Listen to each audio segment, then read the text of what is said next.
Chapter 101. When Ben got back, he noticed Thera in the living room, completely absorbed in her studying. Rather than bother her while she was in the middle of it, he instead opted to get dinner started since Sonia wasn't home yet. He looked around the kitchen for whatever ingredients were on hand and decided to try and get creative with it for a change instead of going off a recipe he knew. As with every time his crafting improved, he'd gained an almost instinctual understanding of how to use the different materials and ingredients he was already familiar with and thought it might be fun to see just how far that would go. He grabbed a variety of vegetables he thought would go well together, as well as some of the spices he liked, and diced them all up into fine pieces before breaking them down further into a fine puree. Once that was done, he grabbed a few pieces of meat to start marinating, while trying to figure out a sauce to go with it once he was done, ultimately deciding that a spicy cream sauce was the way to go. Well, sort of a cream sauce at least. Ben wasn't sure it really qualified when the liquid in question wasn't farmed from anything that would qualify as a mammal, but in the end it didn't matter as long as it tasted good. While that was cooking down, he worked on speeding up the marinating process. Having finally gotten the hang of reducing the cooking time for ingredients the same way he could reduce the crafting time of materials by running mana through them in the correct way, something he'd only begun to manage after he had gained complex mind to look after it. By the time the sauce was done, so was the marinating process, and he cooked and diced the meat soon after. Finally, he ended with the veggie puree, adding an egg to it as a binder from some sort of large amphibian-like species, and taking out scoops to fry like a pancake in hot oil. When he was done, the house was filled with the smell of his cooking, and he turned around to get Thera to feed as well as see if Sonia was home, only to find them chatting at the table already. "Oh hey! Didn't notice you guys. That's because you get way too invested in your work," Thera told him while eyeing the food with hunger. "I only just got in," Sonia said, smiling. "It smells great though. What did you make?" "I just felt like getting a little creative with it, so it's not really anything." Given the ingredients he used, he wouldn't really be able to compare it to other things from his homeworld, but he was positive it would taste good at least, and they seemed to agree once they dug in. "I have to say, it really is a treat having someone with a high crafting skill around to cook," Sonia told him between bites.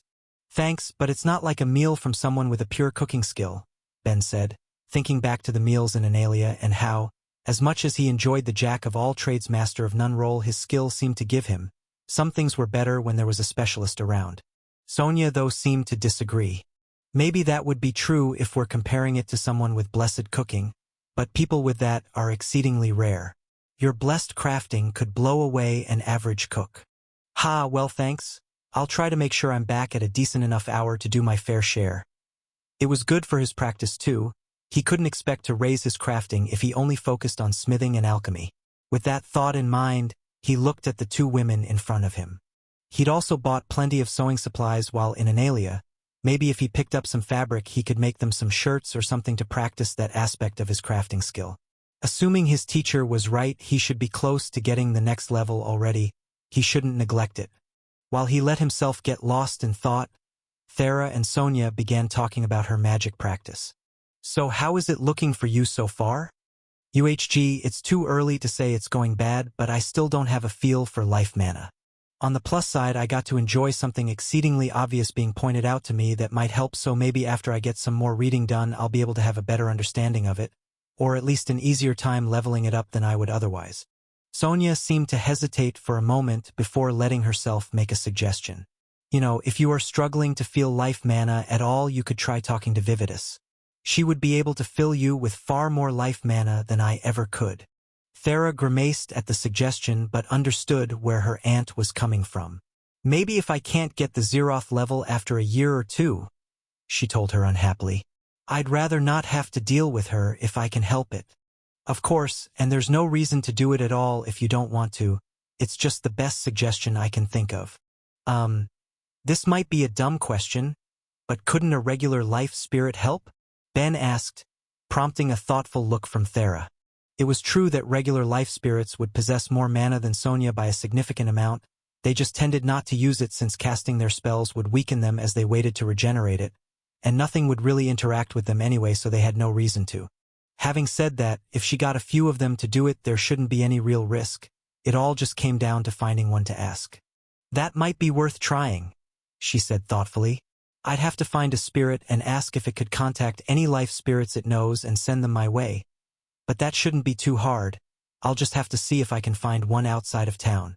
Do none hang out in the area? I'll see some occasionally, but even if things have improved for me a bit, I don't want to be caught seemingly talking to myself by anyone. The only time I know of that people can see spirits other than me is when their skill level in a given magic is high enough, and I don't think anyone in the town meets that qualification. As she thought about that, Thera asked how his own training had been going, and Ben gave them both the rundown of the day, as well as getting Sonia's help to apply some of her charm to one of the rings. Once the meal was done, Ben retired to his room for the night and sat at a desk within it, placing the box of mithril on top of it, as well as grabbing a pen and paper. He placed his ringed hand on top of the mithril and using one of his minds worked on creating and destroying a variety of enchantments that would be useless to have on a mithril block. With his other mind, though, he did something he'd been thinking about since they left Analia, writing a letter to his friends Will and Steph. They kept in touch through mail like this since he arrived in the world. From his modern perspective, it was horribly slow and inefficient, but there were no other options, at least for an average person like him. He thought about what he wanted to say and how best to say it, before just giving in and writing what he felt as he put pen to paper. He wanted to visit his friends. Not immediately, he'd only just gotten back to Stonewall and needed to work on his skills, but in 2 or 3 months, if they could make time with their own training to see him, it would be nice. Talking to Carly about her own anxieties had made him realize he needed to actually make time for some of the people he cared about in the world. Chapter 102. Thera's Perspective. Oh, thank the gods, finally. In the days that followed their talk, Thera had gone off to search for any spirits and was finding herself growing exhausted. Usually, she would come across 1 or 2 a day as they would float around, but it was only now after days of searching she'd managed to come across an air spirit just at the edge of the forest, mercifully far from anyone who might catch her talking to herself. "Hello there," she started, unsure how to lead the conversation now that the opportunity was finally here. "Do you think I could take some of your time?" It was quiet for a moment, and even though it appeared as a dense ball of mana to her, lacking any distinguishing features, she got the impression it was appraising her. "I suppose I could stop my journey along the air currents, Earthkin. What may I do for you?" Thera was instantly taken aback. Normally when spirits would communicate they would do so through mana, but that wasn't what was happening here. The spirit she had encountered was talking normally, in a way anyone could hear. "Is that a sound spell?" "I was lucky to see one of the non-spirits perform it and found it interesting. To communicate through the vibrations in the air. What a novel idea. Of course, if you prefer, I can talk normally." "No, this is fine. I was just surprised. I was hoping you might be able to give me some help and direct some life spirits my way if you can. If I see any wherever the wind takes me, there's no issue. But how would any find you? You seem to lack presence as the other non-spirits do." Thera turned back and pointed towards the town. "I can usually be found in the town over there if you can direct them that way. Just that one little spot in this large world? How suffocating." She knew the spirit didn't mean anything by it and tried to let the attitude slide. They both experienced the world in such different ways that some aspects needed to be excused, especially when one was a creature that rode the air, never to be tied down. "Maybe, but it's home. All right, Earthkin, I will spread the message to those I see. Give my regards to the Great One. I will let my father know," she said, before thanking the spirit and letting it go on its way. Air spirits were nice in that they typically didn't like to chat for too long. An earth spirit, on the other hand, was more than content to stay in one place and talk her ear off and likely would have taken ages to fulfill her request. With that done, she made her way back to town and decided to stop in at her uncle's shop for a bit while she was out. After spending the last few days searching for any stray spirit on top of continuing her studies and magic practice while at home, she needed the break seeing Falk and Ben could provide, even if her friend was busy practicing one of his skills with a single-minded dedication.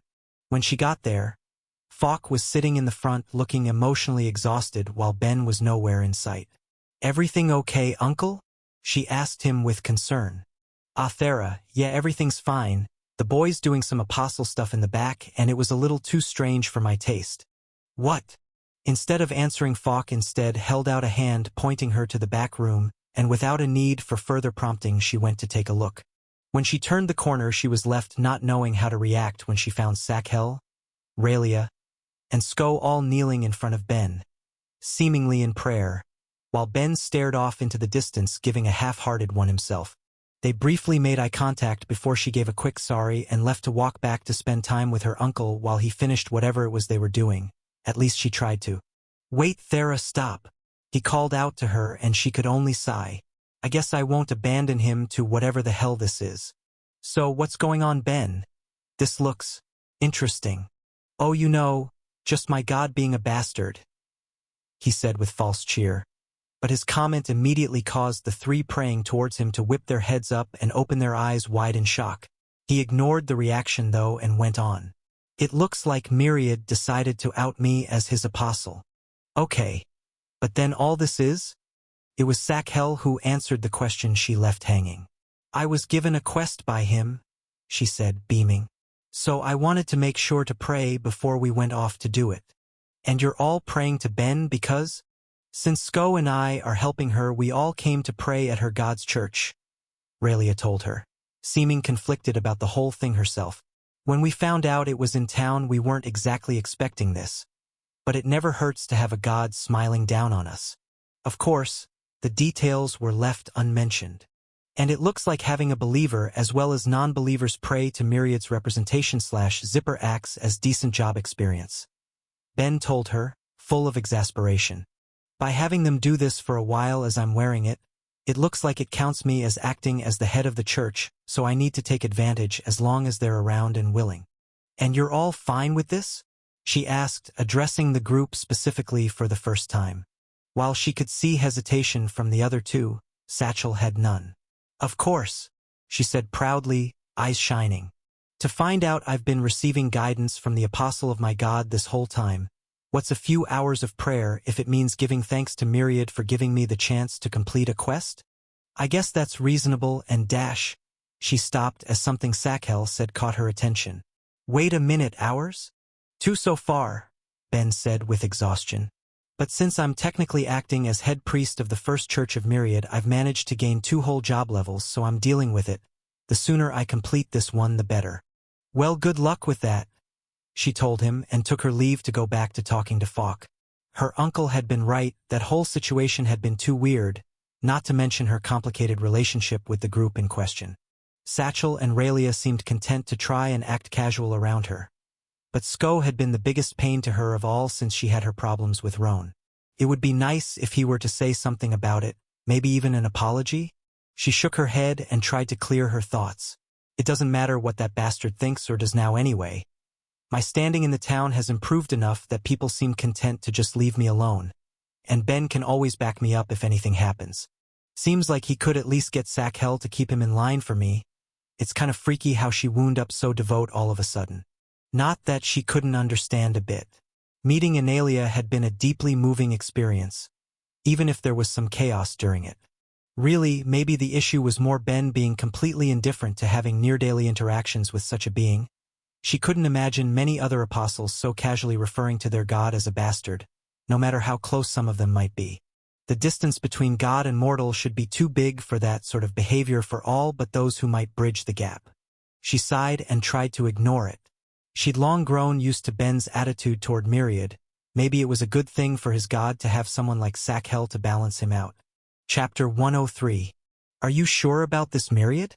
Honestly, she seems like she's gotten way too into you way too fast. I'm more than a little worried here. It might shock you given your own attitude, but most people in the world would react this way upon not only receiving a blessing and a gift skill, but also a quest and personal guidance from an apostle. I don't currently know any other gods doing so much for their believers. I mean, sure, but it's all coming from a pretty self-serving place, isn't it? Ben said, chastising his God. You're giving your blessing and gift skills to all of your believers as soon as you can to make yourself more appealing to anyone who might think of converting, and you got me to train her a bit 'cause we live in the same town and she's the first person other than me to get connect. Not to mention your goal for giving her a quest. You don't think she'll go for it? No, I think she would have even if you didn't offer her a quest, but I guess it's probably good to have her work towards earning you some more recognition before you offer her the role of your oracle or head priestess. Doesn't hurt to see if she's more suited to one over the other anyway while she does it. The main mortal representatives of any god would fall into one of three categories. The oracle was in charge of sharing the message of their god, spreading the word of their teachings and faith, getting the information from the source directly. The head priest, or in this case priestess on the other hand, was more responsible for a leadership role, taking charge of any of the priests beneath them as well as the common believers to help them grow as a whole. Finally, there was Ben's role, the one he'd found himself in by virtue of there being no other takers, the apostle. In principle, he should be acting to take on both positions, both spreading the word of his God as well as acting as a leader for Myriad's followers, but both of them knew that wasn't something he was going to take too seriously, hence the need for someone more responsible. Anyway, I vote that if you're giving her a role it should be oracle, Ben told Myriad, and continued to explain his reasoning despite the fact his god had undoubtedly heard what was going through his head already. As it stands, the majority of your believers are enchanters and follow you for the benefit your skill provides them to make the resistance braces. Since Sakhel is currently the only non-enchanter, I don't think she should be taking on a leadership role, at least not at the moment. A surprisingly reasonable argument, but on the other hand, if we go on with the initial idea from when you first recruited her of trying to gain more followers from those who want to awaken their skills to plant magic, it wouldn't be a bad idea for a priestess with the same goals to try the recruiting. In the end, we also have the option of letting her choose. Vetoed? Ben told his god, making an X with his arms. I told her you're a small god, but it's not like I let her know she was going to be your second believer, or that your current number of followers amounts to what, 20? I wouldn't want the risk of her learning that you don't have an oracle or a priest scare her off. We should make it sound like the spot opened up and you thought she would be good for it, so we need to take some time to figure out what might be the best fit for her. Well, we have some time at least. Her quest was to complete an achievement in my name, and it sounds like what she's thinking of trying might take a while. Really? She picked the achievement one? She didn't get to pick anything. She's currently just a regular believer after all. I gave her the one option I could give to any of them. Ben nodded, happy with the information. It was good to know other believers weren't out getting better options than him after all. That's something else I've wanted to ask you too. What exactly qualifies as an achievement for you? Myriad was quiet in thought for a moment before answering. It can be many things. It can involve overcoming an obstacle impressive enough to earn you renown, such as slaying a powerful monster or completing a trial like you just did. You could also do something to help my believers as a whole, or any act that could earn you great admiration and direct it to me. In your case, maybe if you created another ultra-rare item and then bestow it upon a warrior who worships me, not that there currently are any. Giving a weapon like that to one of the warriors who's going to fight for the world could also work. All good to know, but Ben's focus stuck to the second option. Wait, Myriad. To be sure you're still only at around 20 followers? 22 at the moment. I've received prayers from others who seem to be considering converting at the wishes of their nations but are unsure. As Myriad answered, he heard the thought going through Ben's head and the simple but effective plan he was forming. That would work, his god said aloud.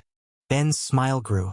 It was so simple really, it would be a couple weeks before any of the new believers got their gift skills, and all of the believers but Sakhel currently were enchanters who thought the only use of the skill they would be using was to create resistance braces. If he revealed to them that the skill could be used with enchanting to make use of any skills, wouldn't he be helping Myriad's believers as a whole to gain new knowledge that could improve their work and their lives as a result? Not to mention that if he sent the information to anyone who was on the fence as well, he was sure he'd be able to snag a few more as converts. Myriad, wake me up and get me the mailing info for all of your current and potential believers. I accept this quest. He was going to be spending hours writing and rewriting 30 to 40 letters, trying to give detailed information on how to properly use the skill and all of the information on it he currently had. But it didn't matter. In a few short weeks he would be gaining at least 5 levels of job experience, maybe a bit more if he got enough people to convert with this knowledge, and through that being one step closer to completing the job and on his way to taking Enchanter. Chapter 104. Ben had just come back from taking all of his letters to be delivered and started preparing breakfast when Thera got up for the day. They had a long one ahead of them now that it was the weekend and they were going on their first multi-day hunt together. So he made a big meal for them to tide them over for the bigger part of it. After eating, they made their way to the guild for the first time in weeks to see whatever quests might be available to them. As Ben opened the doors and walked in, there was a change immediately. Everyone seemed to be talking up a storm, excitement clear in their voices, but one by one, adventurers present started noticing them and started quieting down, many with complicated expressions on their faces. How were they feeling at the moment? While plenty had come to apologize to Thera after the incident with Roan, that didn't erase their previous treatment of her, and some were sure to still consider her at fault. He was immediately prepared for a fight and felt Thera tense up beside him as well, half expecting the worst. But the tension broke in an instant as a familiar face, or lack thereof, called out to them.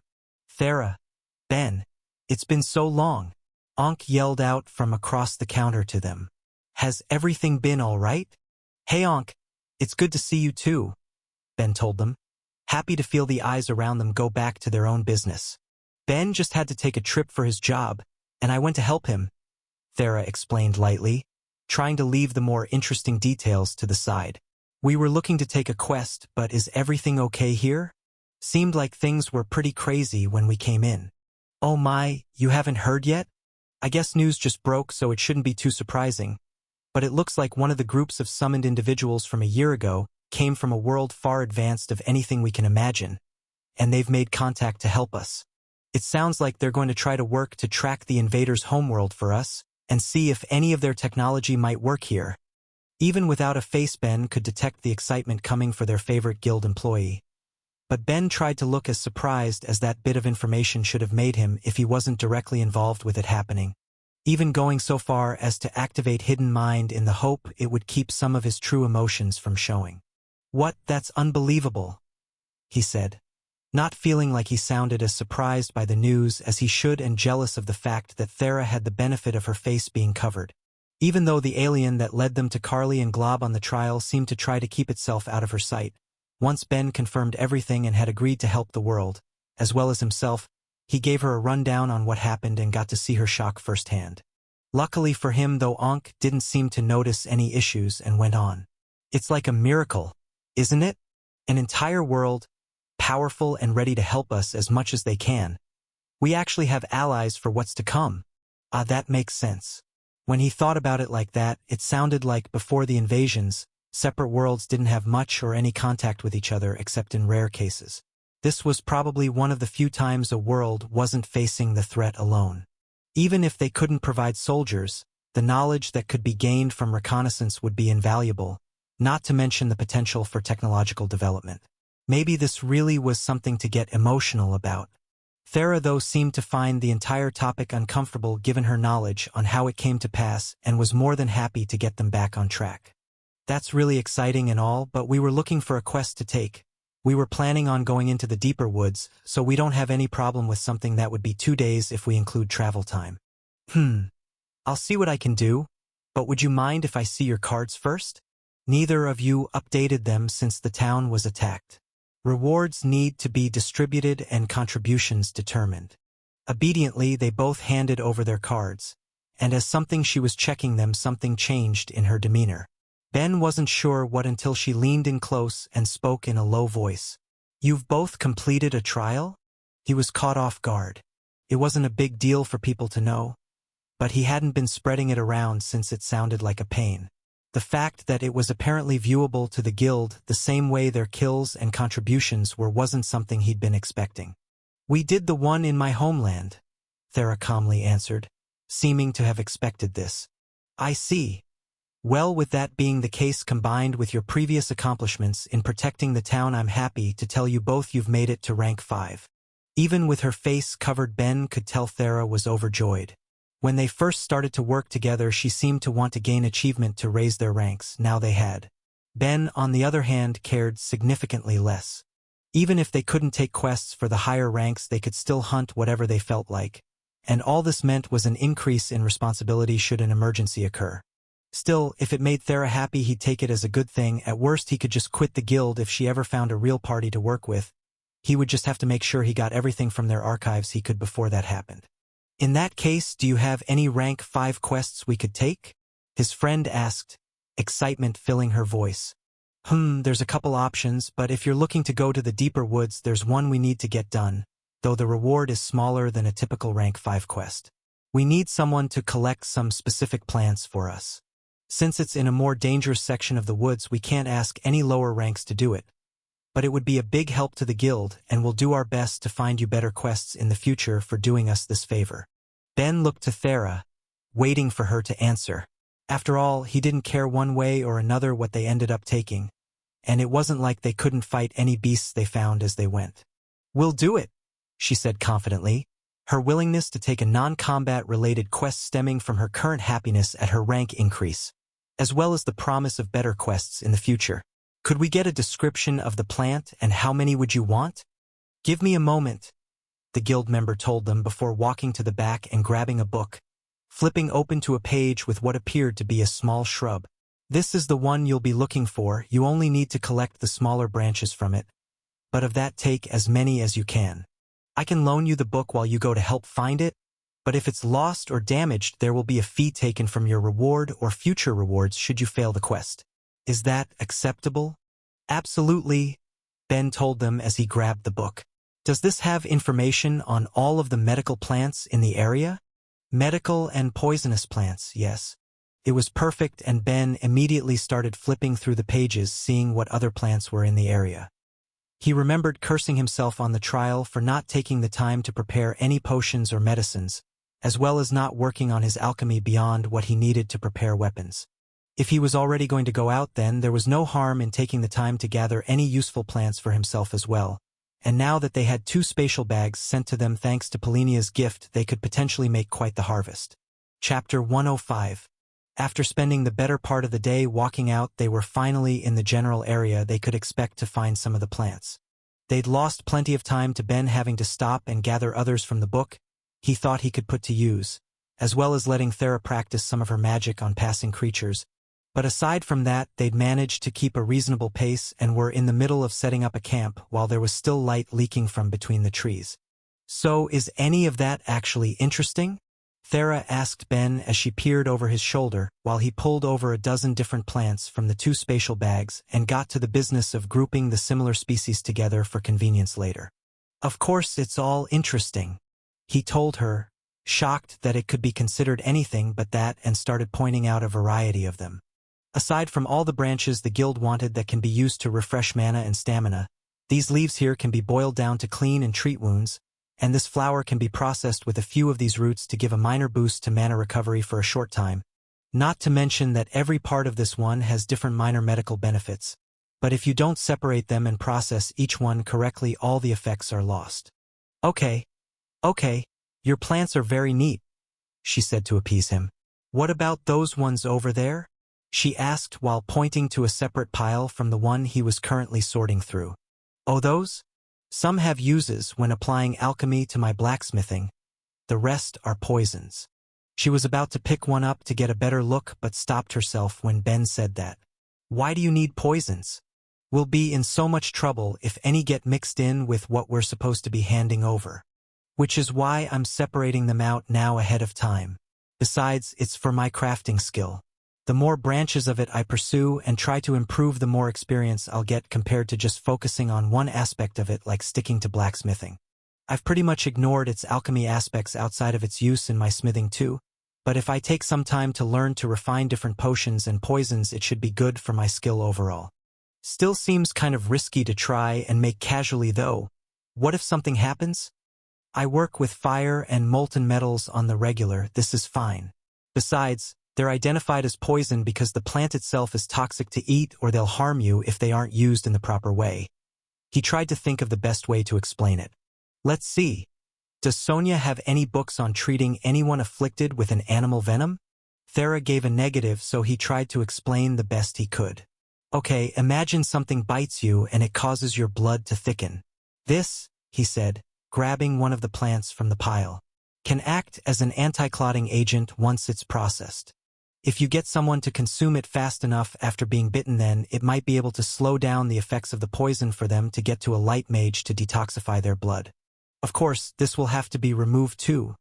otherwise they'd stand the risk of bleeding out, but it all comes down to how it's used. You should get Falk to loan you some of his books on alchemy. I'm sure it would help with your knowledge skill. She seemed interested once he started explaining how poisons could be used as medicine depending on the context, so he continued to explain different uses for each one as he sorted them to pass the time, at least until the notification went off in his head. All at once he just stopped talking and rested his head in his hand, trying to process what he'd just heard. Myriad, what the hell is this? He muttered to himself, but loud enough for Thera to hear. What weird things happened to your status now? She asked, immediately seeing to the heart of the matter. What makes you think it's something weird with my status? Or, for that matter, that it's weird? He couldn't be sure, but he got the distinct impression she was rolling her eyes under her hood. Please, when something makes you react out of the blue like that, it's almost always about your status, and you have the weirdest one I've ever heard of. How is it you have a bunch of strange and rare skills, but none of the common ones? What makes a skill common? Yeah, but look at mine. I have calculate, coordination, and cleaning. 3 skills the majority of people acquire. Aside from the implication you're a mess since you don't have cleaning, how do you keep track of how much mana you use without calculate? Is that what it's for? Later. First, what did you get? Maybe something like poison knowledge? That would make sense given what you were doing unless it's some other poison skill. It's not a skill, he said while sighing. It's a title.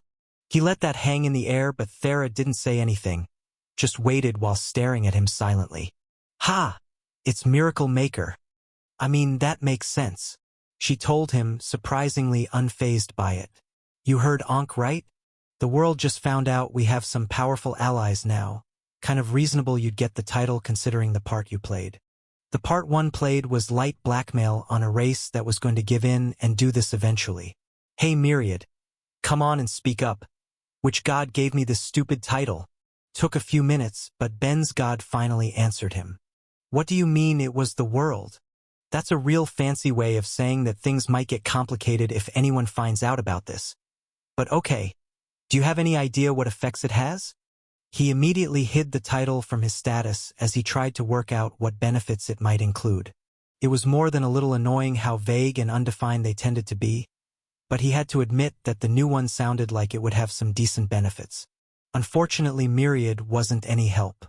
UHG, why is the system so vague? Couldn't everything have come with a description so people could actually know how everything worked immediately? His god told him, sounding unusually sharp with his response. Ben was initially shocked by his god's outburst but understood he'd offended him. I'm sorry, Myriad. I didn't mean anything by it. I just don't like it when I don't understand something, especially when it relates to changes to me. The sincerity of his god was touching and caused him to clasp his hands in prayer. Thank you, Myriad. When I need help, I'll be sure to ask. Chapter 106. After Ben finished talking to his god and letting Thera know about the exchange, he got a bit more information on the calculate skill. When Thera had said it was used to keep track of one's mana, he thought he had initially misunderstood it when he'd first read about it in one of the church books, but it seemed like he had it right the first time. It was simply a skill that improved a person's ability to do mental math quickly. Most people had it at 1 or 2 levels so they could keep track of how much mana they were using in battle or daily life by comparing a known quantity it took to power a spell against their mana pool and regeneration rate. Given his own rather short supply of mana and the fact that he kept running out despite a lack of magic skills to take it up, he figured it wouldn't be a bad idea to try gaining the skill himself, especially since it came down to doing mental math until it was unlocked.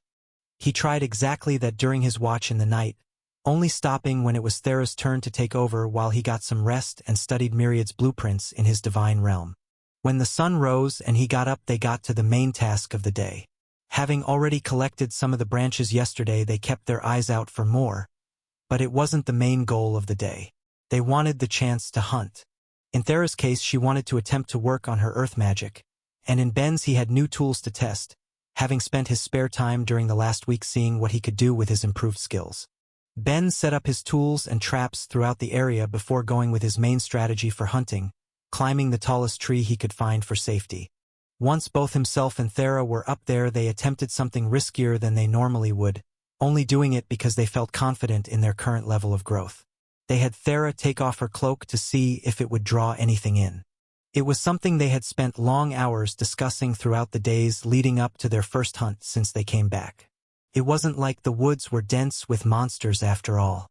It was significantly more dangerous the further one went, but it was also more than possible to not find anything while out there.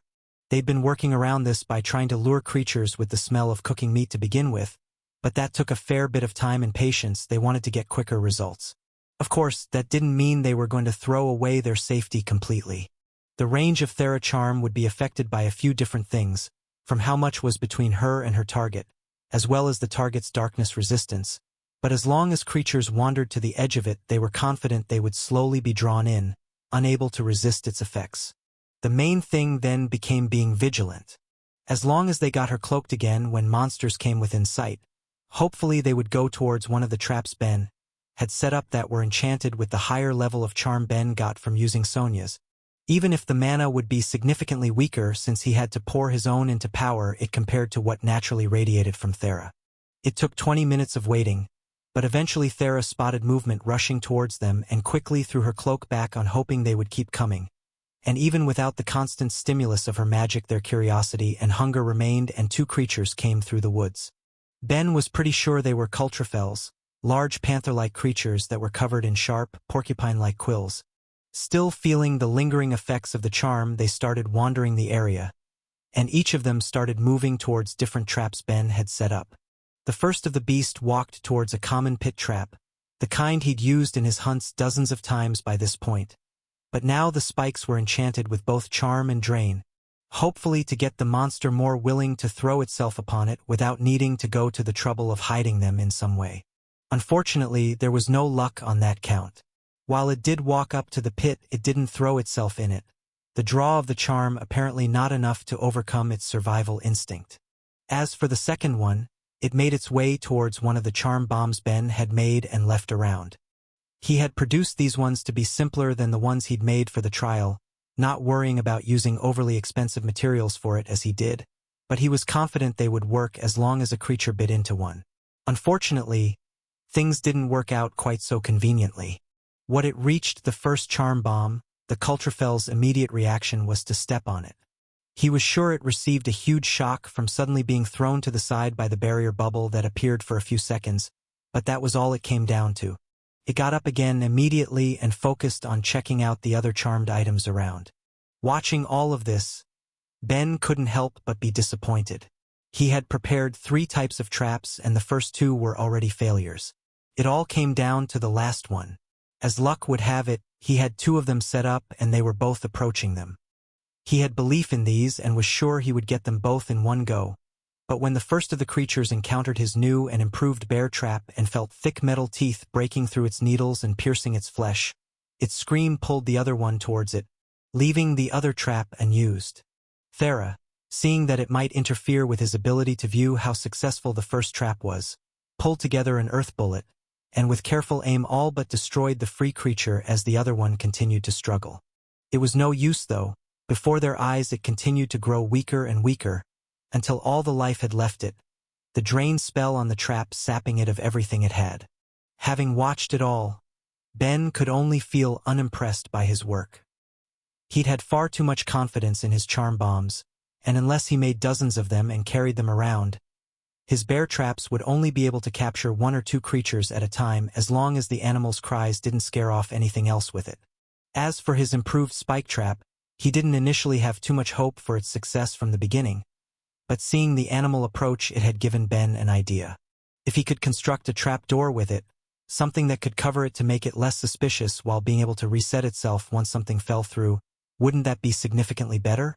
The problem then was creating some sort of trap floor he could carry around with him, but he was sure he'd be able to figure something out if he put his mind to it, and there was plenty of time for that.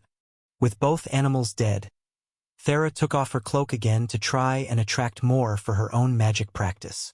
They still had hours until they had to go back. All they needed to do was wait. In the 3 hours they'd been there, they'd been able to assemble quite the pile of corpses. A little over a dozen animals had come to be slaughtered, with Thera taking out the majority with her magic. But a few had actually fallen for some of the charm bombs scattered around, and one running towards them so quickly that when it happened to be in front of the pit trap it fell in immediately. Still, as Ben dismantled the corpses he was less than satisfied with the results of his own work and tried to push that aside for the moment while he tried to figure out the pieces of each creature to keep for his personal use, taking them apart one by one. The Culturefels quills were a given, Ben already thinking of what fun things he might be able to make with them, but it got harder as he started on the other creatures. Even with the spatial bags, he didn't have nearly enough room for everything and instead had to be more choosy, only taking the densest bones and toughest of the skins for use. When he was done, they would try and find a few more of the branches the guild wanted before heading home. Chapter 107. As the weeks passed, Ben fell comfortably into his new routine. From working on his enchanting and connect throughout the week, as well as taking more time to improve his alchemy and some of the tools he'd been designing for his hunts on the weekends, he'd made sure every minute of his time was filled. It had only taken him a few days to get the Zeroth level of Calculate since he'd been practicing. Having plenty of knowledge of math after taking it for years in school and being able to spend all day solving problems thanks to his extra mind made it rather easy, and he was lightly working on getting the next level for it too. Though it was dull work, it helped keep his thoughts busy most of the time as he did other tasks that were less thought-intensive. Most exciting of all, though, tonight should be the night. As long as the Grey Quillith kept his word, he should be able to expect a visit sometime later to start submitting some of the questions he'd thought to ask, and Ben had many. One of the worst things about coming to a new world was not having access to the internet at all times. It was hard to realize just how much he'd taken for granted being able to use the total of human knowledge at any given time. Of course, it was always possible he wouldn't show. Their race as a whole had pretty much instantly gained the world's goodwill the moment they revealed themselves. His little threats that started it all would have pretty much no effect on public opinion, even with his god on his side. If that did end up happening, it wasn't the biggest deal. His biggest concern of trying to help the planet he was stuck on had been fulfilled. Worst to worst, he could travel to one of the bigger craftsman guilds to see if they had any info, though in a few cases he seriously doubted it. Failing that, it all came down to trial and error. "What are you making?" Thera asked as she peered over his shoulder, pulling him from his thoughts and back to his work at hand. "Lifeblood potion, or at least something like it. I had to make a substitution for one ingredient, but Falk thinks it will be fine, so I'm not concerned." "Isn't that the one that will corrode your blood if you make it wrong?" she asked with concern, having taken his suggestion to read through Falk's alchemy books as well and getting to the first level in her knowledge skill. "Yeah, but as long as I make it right, it will replace any lost vitality and can start stitching together flesh at a significantly enhanced rate. Considering how often things try to bite chunks out of me, I want one on hand just in case." He was happy that even without acquiring life magic yet, Thera had started to gain more knowledge on how to treat wounds, but he wanted all assurance he could get in case of emergency. "I'm mostly just concerned you're already making modifications to a dangerous potion that you haven't even made the correct way before. Falk's watching, it'll probably be fine." Thera made a clear and pointed look to the other end of the shop where Falk was busy with his own work, very much not watching Ben make it. "Well, he'll give it a look later. Maybe he's hoping to get out of any more training for any future apprentices," she told him with a laugh. "Ha-ha," he responded dryly. "Weren't you supposed to be studying or practicing magic or something?" At that, she sat down and flopped against him. "We don't all have your endless stamina. I needed a day off to do nothing. Gods. I can only wonder how you don't have a permanent migraine from trying to keep your brain busy every day and night," he said. "Don't forget I hang out in Myriad's realm to do some reading. You're actually insane. I just like being busy. And ever since I got complex mind, it's been harder to keep my brain occupied. It can be surprisingly hard to find ways to keep two separate minds engaged. Even if it was a little boring, it actually made it pretty nice to have calculation now that he could practice it in his downtime, or at least as something to do with his other mind when he only needed one, like in conversation, though if he ever got more as it leveled, he'd have to think of other things he could do with it. Still, that was a problem for another time. No matter how busy he kept his thoughts, he didn't really feel like he was pushing it to the extent he would get another level out of it, at least not soon. He had thought of a couple ways to change that beyond what already seemed to work, putting himself in so much danger he needed to push beyond his limits to live, but it might be a while before he got the chance to try it out. probably for the best if I'm already struggling to keep myself entertained this way, he thought with some mirth. What stopped him from learning calculation before was how boring it had sounded, and now he was training it for lack of anything better to do. Sure, he could try and think of new ideas for things to make, but in that regard he was limited by only having one body. He couldn't make everything, and he could only improve things in a significant way once he had seen how they worked after his first attempt. An example being the potion he'd just finished. When he noticed that it was possible to get all but one of the ingredients for it from the area, he'd immediately started considering alternatives in his spare time and thought he'd figured one out based on the plant's similar characteristics and properties. But he couldn't be sure it would actually work or where he could improve until he tried it out. At least his teacher seemed to agree with his reasoning, but they wouldn't know for sure until it was tested. He walked it over to Falk with Thera in tow and grabbed his teacher's attention before handing it over. Falk looked in the glass and swirled it as he spoke aloud. Color looks good at least, and the thickness is about right. From what I can tell, nothing distasteful's been produced. All it comes down to is what you can't see, its actual medical effect. I'm fairly sure it will be safe, but it'll need to be tested out. Feeling brave, boy? If you don't see anything wrong with it, I should stand by my work. Shouldn't I? Good answer, his teacher said with a grin as he handed Ben a knife. In that case, make a nick and try it out. Wait, uncle, that seems crazy, he can't just dash. Thera had tried to argue the idea off but stopped as Ben dragged the knife across his arm, creating a small cut, and immediately poured a few drops of his potion onto it. Ben, are you crazy? She yelled at him. I'll probably be fine, he told her, trying to calm her down. The whole blood corrosion is only really a problem if it's consumed orally, or if you're somewhere you can't get treated by a healer. If I feel anything wrong, I'll wipe it off and go see Sonia. Why do I even care? She said aloud, mostly asking herself, though Ben answered anyway. Because you're a wonderful fiancé, he told her, trying to be funny.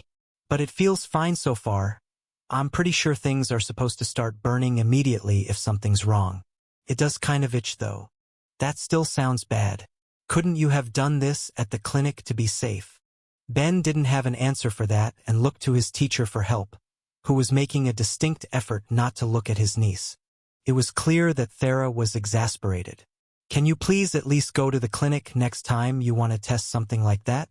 I'd rather not watch you poison yourself. Ha, will do, he said awkwardly, completely seeing her point. But the good news is the itching seems fine. It looks like a result of my body just rapidly healing. It was slow, but Ben could clearly see a scab starting to form over his cut, and couldn't help but marvel that he'd made something that pharmaceutical companies from his world would salivate at. It may have been a fairly complicated potion to make with plenty of room for error, but the fact that not only could it do that, but he was capable of making it left Ben overjoyed. The presence of mana in the world having not just an effect on its residents but the properties of all life, and meant that with enough training anyone could throw a potion like it together. He wished he could just stick to potions given how effective they could be and his resistance to healing magics, but they did tend to have their side effects one couldn't avoid, and too much of them at one time would typically be disastrous. Still, now that he could make them, he was going to keep a few around for his hunts from now on top of a basic first aid kit he made sure to buy after having carelessly forgotten one on the trial. It looks good, Falk told his apprentice as he watched the wound close on Ben's arm. It looks like it's a bit slower than it would be if it was made correctly, but that doesn't matter much as long as it doesn't affect the overall performance. I'll have Cecily send out a letter to one of the main guild branches later to see if this is already a known substitute and they can start their own testing to see what races it's compatible with or poisonous to. Since it's just a modification to a recipe anyone can use, there's no patent. But a small reward is offered for discovering new ways to make common medicines, so you might get some luck. Oh, sweet. What happened to you being stressed getting all that money for your braces that has you already wanting more? Thera asked when she saw his excitement. Hey now, it was just crazy getting all of that at once. Trust me, if I'm paid appropriately for my work, then I'm happy.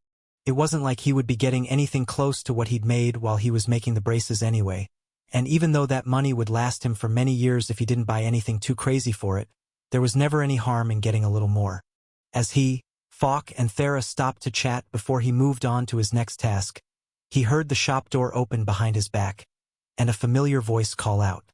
"Excuse me, looking for Ben if he's here?" Chapter 108. Ben turned around and locked eyes with the young man who walked into the shop as he charged at Ben before he could say anything, knocking him to the ground. Before either of them could move though, Falk had ripped the man off of him and had a knife that had been hanging on the wall only moments before pressed against his tackler's throat.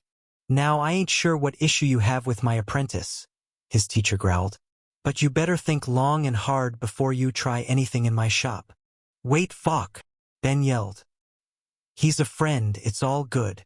At that his teacher let go of someone he hadn't expected to see so soon.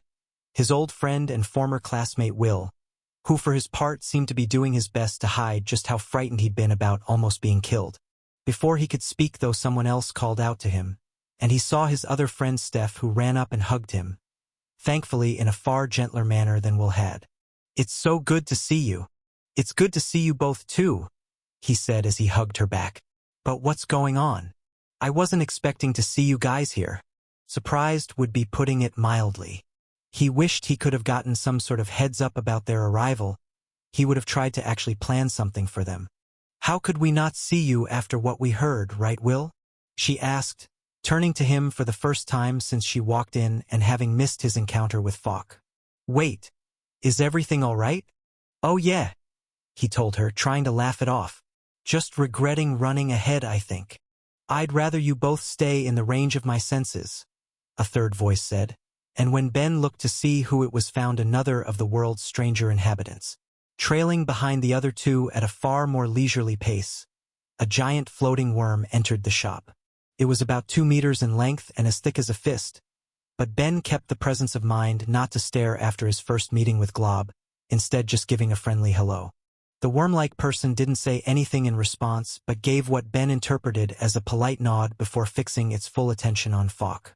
Since they didn't go to the trouble of introducing themselves, Steph did it for them. "Ben, this is my space and time magic teacher Wedro. You could say he's the chaperone of our visit. MMH, perhaps you both dragging us on this detour wasn't so bad after all," Wedro said before turning to address Falk in particular. "Would you happen to be Dash?" "I am, but I'd appreciate it if you didn't go spreading that around so willy-nilly."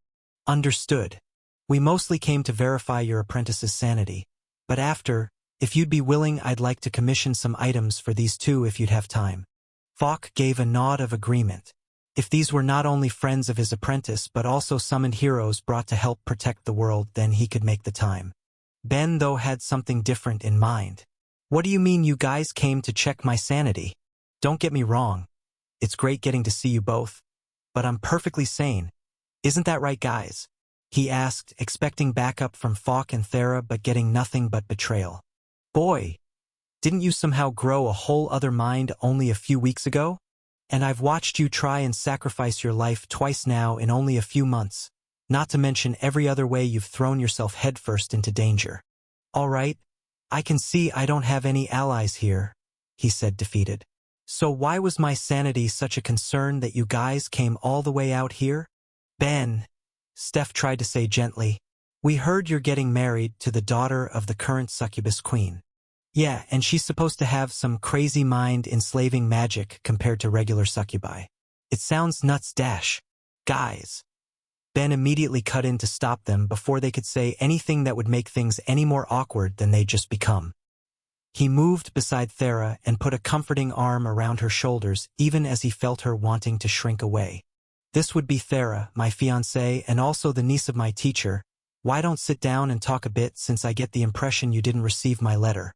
Will noticed Falk giving him a death glare and moved closer to Steph, was blushing in embarrassment from accidentally badmouthing someone to their face like that. Thera still seemed like she'd take the first opportunity to walk out she could, and all in all this wasn't how he imagined the touching reunion with his friends would go. He let out a sigh and pinched the bridge of his nose. "Okay, everyone relax for a bit. Since it sounds like you haven't heard, here's what's gone down the last few months." He explained what had happened while he was in Analia, only leaving out a few details such as his creation of the resistance braces and the exact details of the trial, which he couldn't explain if he wanted to, and mostly focused on how Pelania tricked his into publicly proposing in a way that Thera felt compelled to accept. And I know I didn't outright ever say the species of the friend I made, but I definitely mentioned my resistance to charm. Really feel like you should have put two and two together. We weren't sure if we could believe that or not after we heard who specifically you were marrying, Steph said awkwardly before she turned to Thera. I'm so sorry about this. We should have tried talking to Ben without making any assumptions. Don't worry about it, Thera told her awkwardly, still seeming like she wanted to leave but trying to be polite for Ben's sake, as well as having more than a little curiosity about them herself. So how did you find out I was engaged if you didn't get my mail yet anyway? Ben, even with a ridiculous amount of races and nations in the world, that sort of news is still going to travel, Will told him. It wasn't outright confirmed you were a human, but the rumor was going around and your name was attached to it. I'd bet most of our old classmates are aware. Ha! Do you think I should expect any more guests anytime soon? Not unless you told anyone but us where to find you. If anyone else was curious enough to check, they'd probably head to Analia. He breathed a small sigh of relief. He wouldn't particularly mind seeing his old classmates if they came to visit, but he sure didn't want to have to repeat this awkward exchange again if he had to. All right, well, with that cleared up, how long are you guys going to be here? It's not a huge town, but let me show you some sights or something. Unfortunately, we just stopped in for the night to check on you. Though we did want to ask you if you'd be interested in joining us for a small trip. It would only take about a week if you'd be able to miss that much of your training here, Steph asked, directing the question at Falk, who seemed to give his consent for her to continue. I mean, I only just got back a few weeks ago. I'm not sure I should just be running out again so quickly. What were you going to be doing for a week anyway? This time Will answered, a large grin plastered on his face. We're going demon hunting. Chapter 109. Ben laid in bed, exhausted from the events of the day. As great as it was to see his friends after so long, they definitely made a stressful appearance, and that wasn't even considering their request. But really, now I'm going demon hunting with them? That sounds exhausting. His last couple months had felt like constant danger and near-death experiences, and now his friends had come along and wanted him to face more. Even worse, given it seemed he wouldn't have a choice. As soon as Will said the words, Falk took over the decision-making for him and essentially forced Ben into it. Demons make great materials no matter how dangerous they might be, and I told you when you started I expect you to hunt your own materials. Sometimes that means pushing yourself, his teacher had told him as he'd been forced into it, while at the same time making a deal with Wedro. I'll give you a good deal on whatever you need for those 2-on-2 conditions. I want the boy to be working on getting a couple of skills anyway, and my niece could use some experience with a demon hunt too. What do you say? The flying worm agreed surprisingly easily, and with that, the deal was done. And now I need to work on getting those 2 skills too. It felt like ages ago now, but when he'd been making a temporary cloak for Thera, he'd asked Falk before he left about skills he should try and get, and it seemed like despite the advances he'd made since then, especially considering what he'd discovered about his connect and enchanting, his teacher had focused in on 2 that could be good for his crafting, meaning that while Thera, Will, and Steph hunted demons, Ben would be off to the side killing this world's equivalent of rats and squirrels to try and get the knife wielder and hammer wielder skills. He understood where his teacher had been coming from at least. While crafting and all other production-related skills came with tool proficiency as part of its package, that didn't mean he shouldn't try to increase it more. The issue was how he'd have to go about it. Hammer and knife wielder were both combat skills, meaning he could only gain them by fighting with those weapons. Once acquired, they could level up through regular use of the weapon for other tasks, though much slower, and the added proficiency with the weapons would increase his ability to use them as tools for other things like blacksmithing and woodcarving. The main issue was just that he didn't have any interest in the act of acquiring them. He knew they would be useful and that they made sense to get, but up until now his preferred method to hunt had been from a distance, and if he was being honest with himself, he didn't remotely care about the combat aspects of them. Perhaps it would be a different story if he'd come to this world with awoken and blessed versions of the skills, but that just came down to him wanting the strength without the effort. If he had to choose between going out and hunting to raise those skill levels or hunting to test some tools he'd crafted, he'd take testing any day of the week. Well, it's to help me improve my crafting overall, so as long as I get the skills before the week is done, it won't be too bad. At least level 0 skills aren't too challenging. If he couldn't get them in that time, he'd just have to try and construct some traps that would be able to capture some monsters without finishing them off so he could quickly do it himself. As fun as it is waiting for you to notice you're not alone, things have been pretty busy since our little announcement. So if you don't mind, let's get this going. A familiar voice came from beside him, Ben seeing Quillith when he looked. I wasn't sure you'd show. A deal is a deal. Besides, this is the easy part. True. As per what they had decided when they first met, Ben would only be asking questions right now. The alien wouldn't come back until the next month with answers for him and to take new questions. It felt long in some ways, but it also created more than enough time to think over exactly what he wanted to learn, as well as plenty of time for the Grey to gather the information he needed without impeding its own work too much. In that case, there's 3 things I want to learn more about. Modern weapon technology, how something like a walkie-talkie is made, and how showers work. The Grey was unfazed for the first 2, but the last one provoked a look. One of those was not like the others. I'm not a fan of only being able to wash with a bucket of water or a bath if I'm lucky, he said with a shrug. Plus, showering just feels good. I guess we can change the request to plumbing in general with an emphasis on showers. Very well. That one shouldn't be an issue. But may I make you a recommendation for the other 2? Sure. Let's hear it. Rather than get the information we know about both in the next month, wait until the various nations of this world finish conducting their own research and then we can provide it to you. Ben thought for a moment. Of course, those 2 topics would be some of the first that the world wanted to learn too. As far as he knew, fast long-distance messages could only be created by exceptionally skilled space and air mages, with both options having drawbacks that made them impractical to all but the wealthy and powerful. As for weapons, based on what he knew, a powerful enough mage could cause as much damage as many of the more common ones available on Earth, some potentially reaching the strength of military-grade weapons, so he hadn't initially considered they would be looking to get them, but it made sense. After all, wouldn't the common person benefit from having something that was easy to use with a low skill level in the event the fighting made it to any residential areas? That wasn't to mention nukes or whatever weird sci-fi weapons these aliens might have at their disposal. Of course, the governments of the world would want access. All right, sounds good to me, he decided. How long do you think it will take to work some of that stuff out? It's going to depend on multiple factors. We're currently trying to compare the physics of this reality to any of the others we're aware of, but unfortunately ones like this with rules that allow the sentients within to have so much power in reshaping it as they see fit tend to be messy. On top of that, we can't conduct the tests ourselves, instead needing to get each nation or kingdom to follow our directions. It could be a few months at best, maybe longer. Well, hopefully I have years, so I guess it's not the biggest deal. Though speaking of, any news on the invaders? At this, the Grey's facial expression shifted in a way Ben interpreted as displeasure. We've checked the homeworlds of each of this planet's inhabitants, and suffice to say the situation isn't ideal. Frankly, you're all going to lose, though you probably shouldn't spread that around. Ben felt a knot forming in the pit of his stomach. That bad? Whatever you're thinking, it's worse. These creatures not only have taken over hundreds of worlds, in the hundreds and thousands of years since each has been conquered, they've managed to fill them up. Our scientists are trying to model what their reproduction rate is like as we observe them, but should you all manage to survive the first 3 waves, we see no reason for them to stop. Frankly, if they didn't insist on doing things in such a way they could take off and kill off its inhabitants in a few hours at most, and if you managed to free a single world from them, they could likely have it filled up again in just a few years. Delightful, he said, wishing he hadn't asked. Surprisingly, though, Quillith seemed to try and lift his spirit. We're working on it, the alien told him confidently.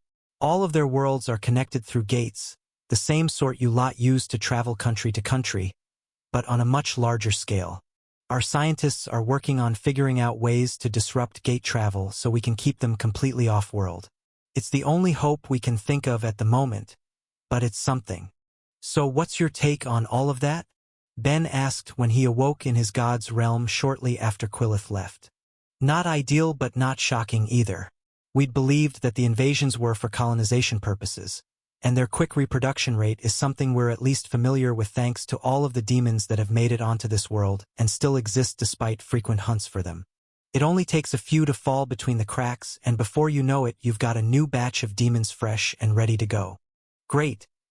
Anything else I should know about them before I get dragged off to face them tomorrow? Don't sound so pessimistic. It seems like your friends are going to manage all of the fighting, and it wouldn't be a bad idea for you to get to see what's to come, even if it's on a small scale. Yeah, I'm sure it won't be too bad. It's just a bit quick. I want to focus on developing my skills and getting job levels if I can. Well, work on your connect more since raising it should give you some job experience. It just so happened I had a surprise for you coming this week that should be able to help, but I guess you won't be able to enjoy it until you're back. Wait, what? Ben asked, completely taken off guard. I'll look forward to it then. But why? Even he had to admit he wasn't a great apostle. With everything his God had already given him, he couldn't ask for more, at least not without putting in some work for it. Myriad felt some small joy hearing the feeling cross Ben's mind, but gave a brief explanation to provide context. No need to feel too grateful about this. It will help the apostle of another God as well. You'll just be able to get plenty of benefit out of it too. I'll leave the details for when you're back. Or you could tell me now? Surprises can be fun, the God said, brushing him off. And more motivation for you to make it back safely. Chapter 110. Ben was sitting out at the front of Fox's shop, waiting for everyone else to arrive. They had agreed to meet up there early in the morning before heading off, but he still got there hours before anyone else would to try and get a few things done while he could. He'd already packed everything he thought he would need just the night before, many of which were the same things he'd packed for the trial. He had his jacket, his barrier gauntlet, sleeping rolls for both himself and Thera, as well as a couple staves packed away for her.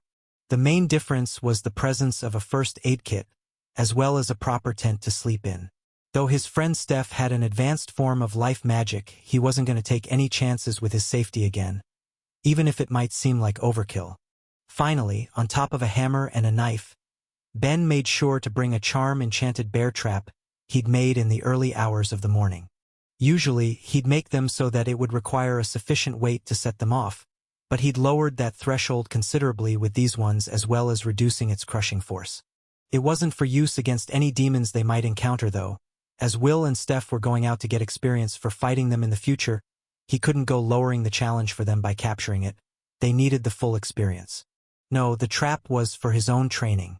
He didn't want to go to the effort of fighting whatever small animal he needed to in a fair situation. He wasn't a warrior, and that seemed like a fast way to getting himself injured.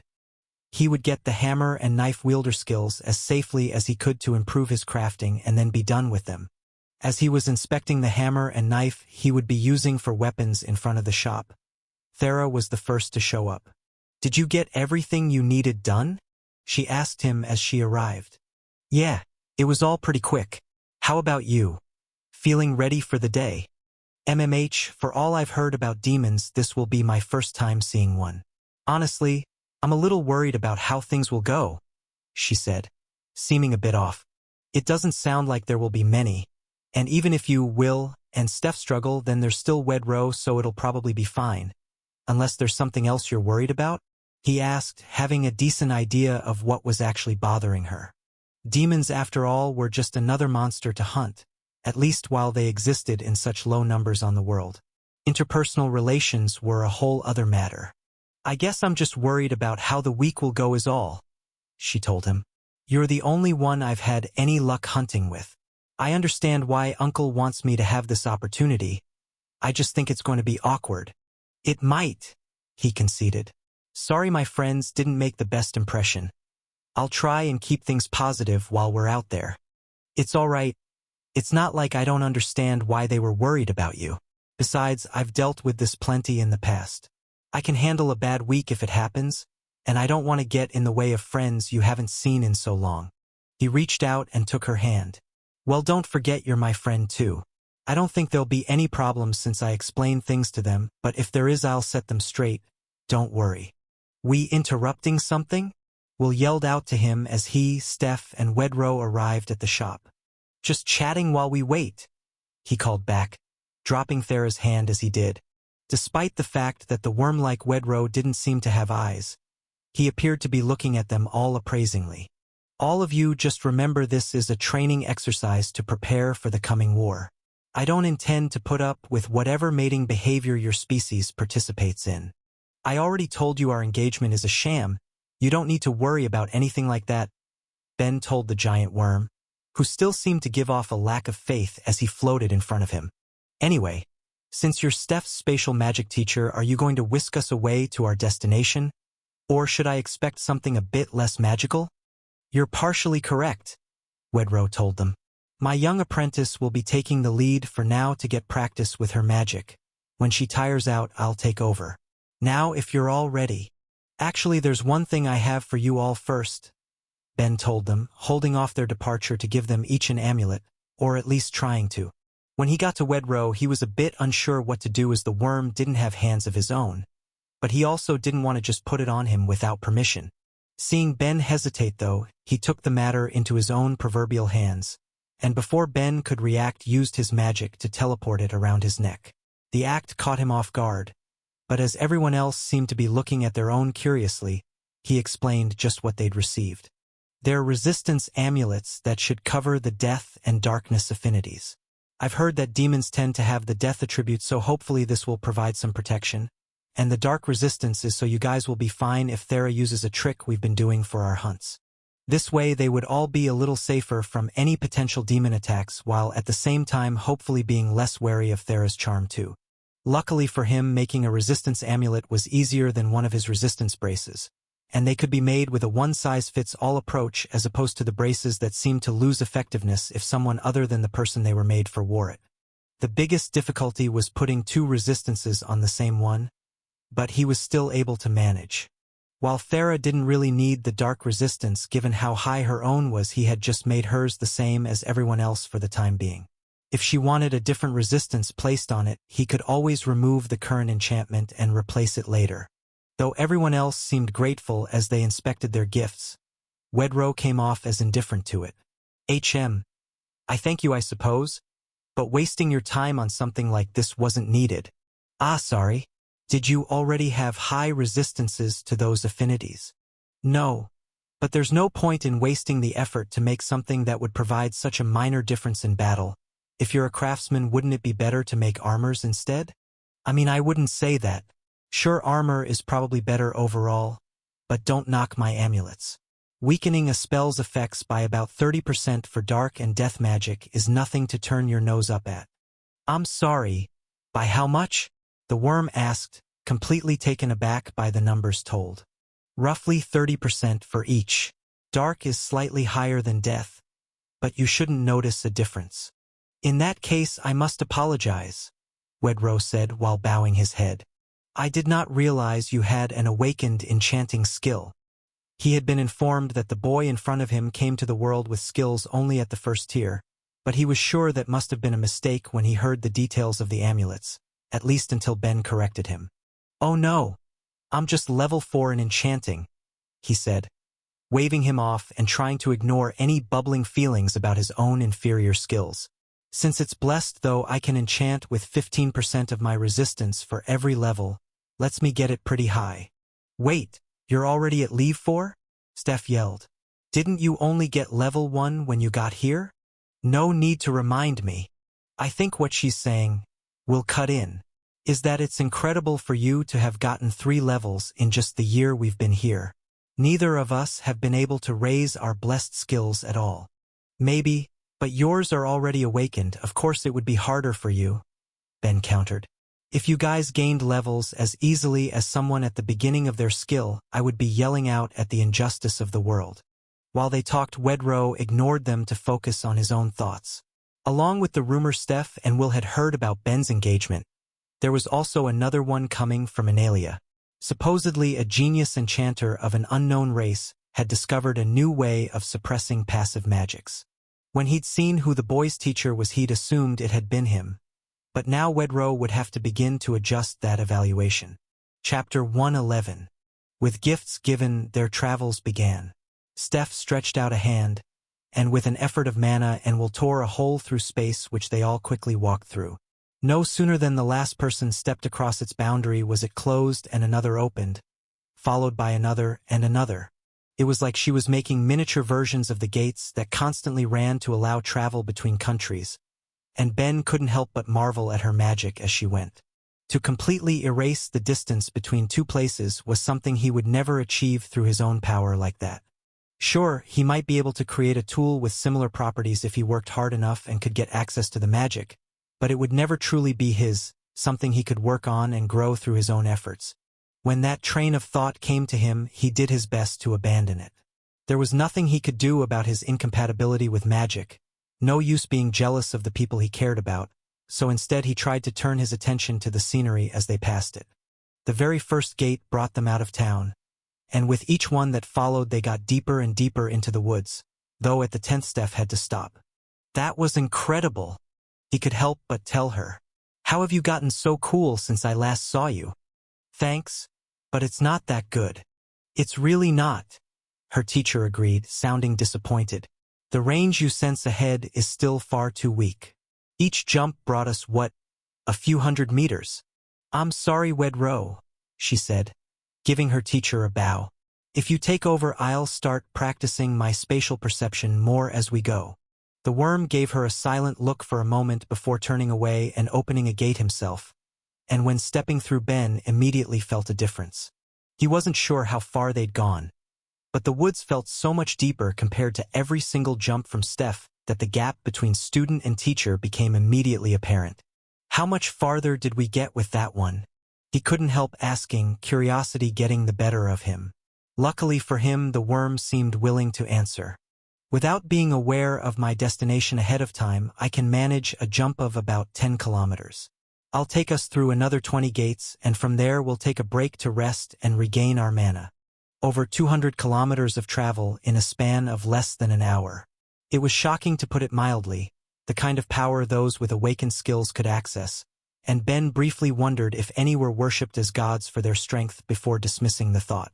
In a world with real gods, I doubt they'd be too happy about a mortal taking any valuable faith. They continued on from gate to gate as they were produced, watching as the woods between each grew darker and denser until they finally had to stop for Wedro to regain his mana. Steph seemed at the end of hers as well, having continued to practice her spatial perception even after exhausting herself while opening the first round of gates. So the moment Wedro stopped, she let herself collapse to the ground with Will quickly running to her side.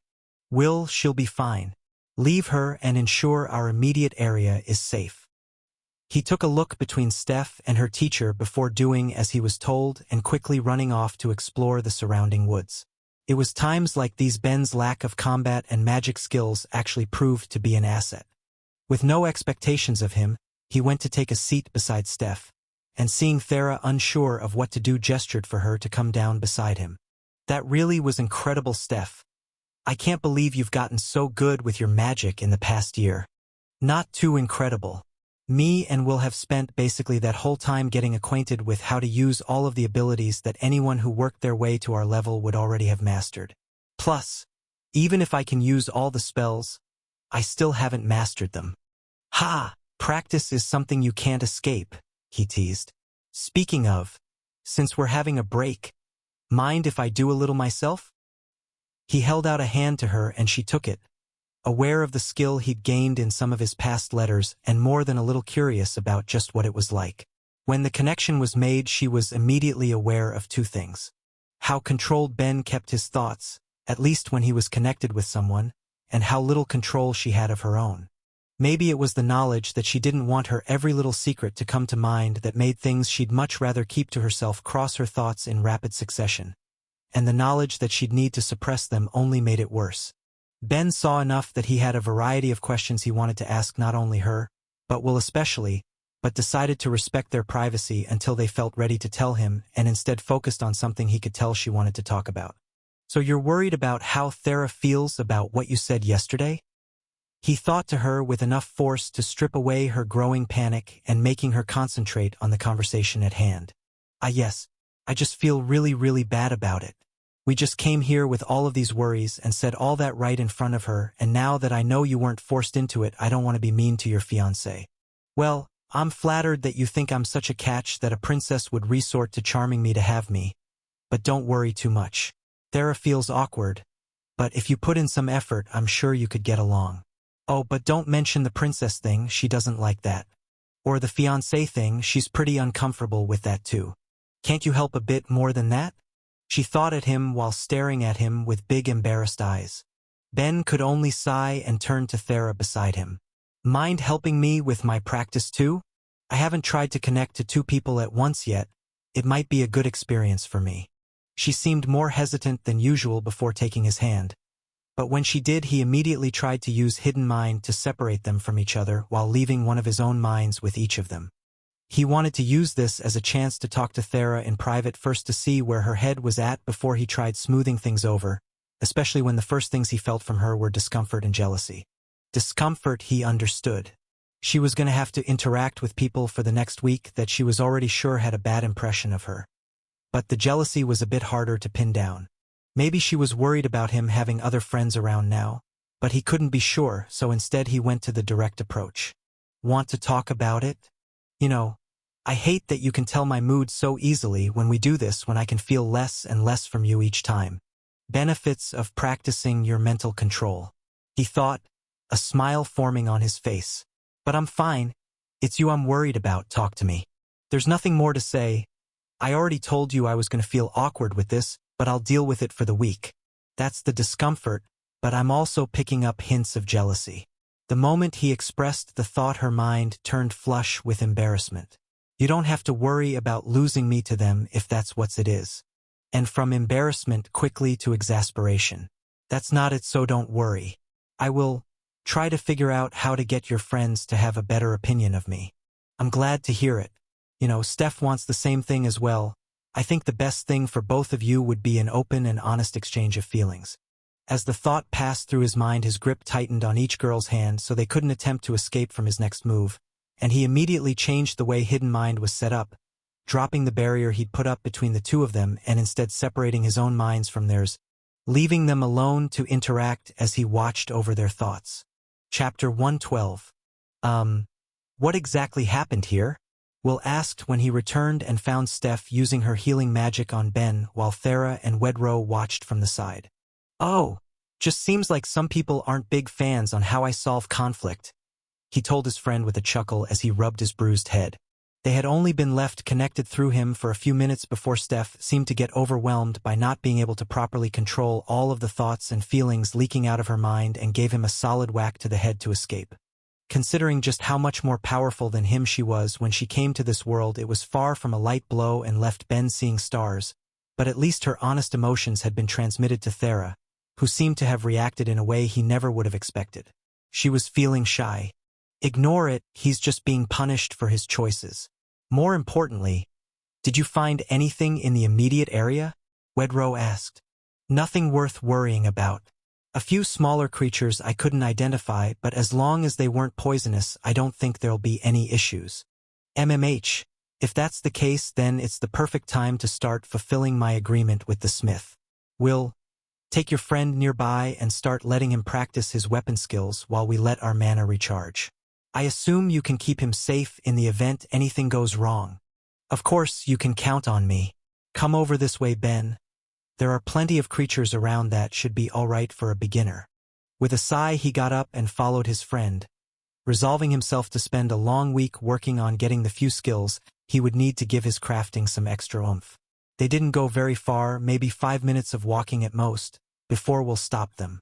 All right, you'll find a bunch of small creatures ahead in the bushes. Around 10 of them. How do you want to handle it? Ben appraised his friend for a minute before pulling out his small bear trap and pouring his mana into it to power the charm it had been enchanted with before quietly backing off and waiting. Hopefully something will come out and activate the trap, but how do you know there was anything there? You're not the only one who learned some skills. I learned tracking and life sense since I started my training. Using them together makes hunting a breeze. Ah, jealous. Ben could potentially learn tracking, but life sense was a skill that relied on having a decent life affinity, meaning it wasn't in the cards for him. Of course, that didn't mean he couldn't take a copy of it to enchant with later. Did you learn any other cool skills since I've seen you last? Wait and see, was what he got back with a wink. Even if I haven't leveled anything, I've learned as much as you have. I've picked up a trick or two. Anyway, it looks like your trap's about to catch its first victim. He couldn't help but be curious about how his friend had grown in the time since he'd seen him, but put the conversation on hold for now in favor of waiting for a creature that had left the bushes to explore the device as it was lured over. Thankfully, they didn't have to wait long, and in only a few minutes he was able to identify a familiar foe. A Skrell, its 3 beady eyes and razor-like teeth catching the faint light that made its way between the trees and left them sparkling as it approached the trap. Of all the animals Ben could hunt for his skill, he was happy to get this one. He'd harbored a bit of a personal grudge against them since one bit a chunk out of his leg a few months back. Even if he and Thera had ended up hunting dozens of them since, he didn't think he'd be feeling too bad about it. With a quick snap, the trap closed around it after it got a little too close, and with that Ben came out of hiding with Will in tow. He'd used his dismantling enough times on the creatures to feel confident when taking them apart that he knew exactly where to cut for the best results and to give the creature a quick death. It saw them approach, and despite managing to get 2 legs caught in it, the trap thrashed around as it tried to escape, not wanting the 2 of them any closer. Seeing it was enough to make Ben feel more than a little unpleasant despite himself. He had always kept a distance from the things he'd hunted, either through his traps or Thera's magic. Now that he was right in front of it, he couldn't escape the fact that he'd be killing it with his own 2 hands. But that was the reality of the world he now lived in, and not letting himself hesitate any longer pulled the knife across the creature's throat in one swift movement. Only a few moments after the life left it, Ben looked down on it and evaluated how he'd done it. Even if he made its suffering reasonably short, it still must have been in pain for longer than it needed to, a fact that didn't sit well with him. God, look at me getting sentimental. It's not like my pit traps wouldn't be a million times worse and I use them all the time. He thought to himself, annoyed he was feeling this way just by reducing the distance between him and his kill. Still, I'll try going under the jaw next time so it will be quicker. All that's left is to drain the blood and pack it away to dismantle later. Since their meat wasn't good to eat, this step wasn't as important. But he didn't want to fill his bag with blood if he could help it, so with that in mind, he found a couple strong vines to tie around the body and hung it from a tree. "You were good at that," Will complimented as he worked. "Sure you don't already have a knife skill?" "I have dismantling, which gives me a pretty good idea on how to take an animal apart, so that helped, and my crafting gives me a certain level of knife proficiency. Hopefully, both facts will work in my favor. It couldn't hurt, but on a different note, are you planning on using your trap each time? It seems like some of the other Skrells around heard that one panic and are hesitating to come out, especially with us here. Do you have a better idea in mind?" "Of course," his friend said with a grin, before he walked out into the bushes, reached down and pulled another out. Ben watched it struggle while calling out a warning to his friend. "You don't want to be on the receiving end of those teeth. Trust me, it sucks. Don't tell me you've already forgotten the skills I came here with, man," he yelled back as a Skrell tried to chew on his arm. Tried being the operative word. No matter what the creature attempted, it couldn't make its way through Will's flesh, making Ben remember one of the skills his friend had told him about when they first came to the world: tough skin.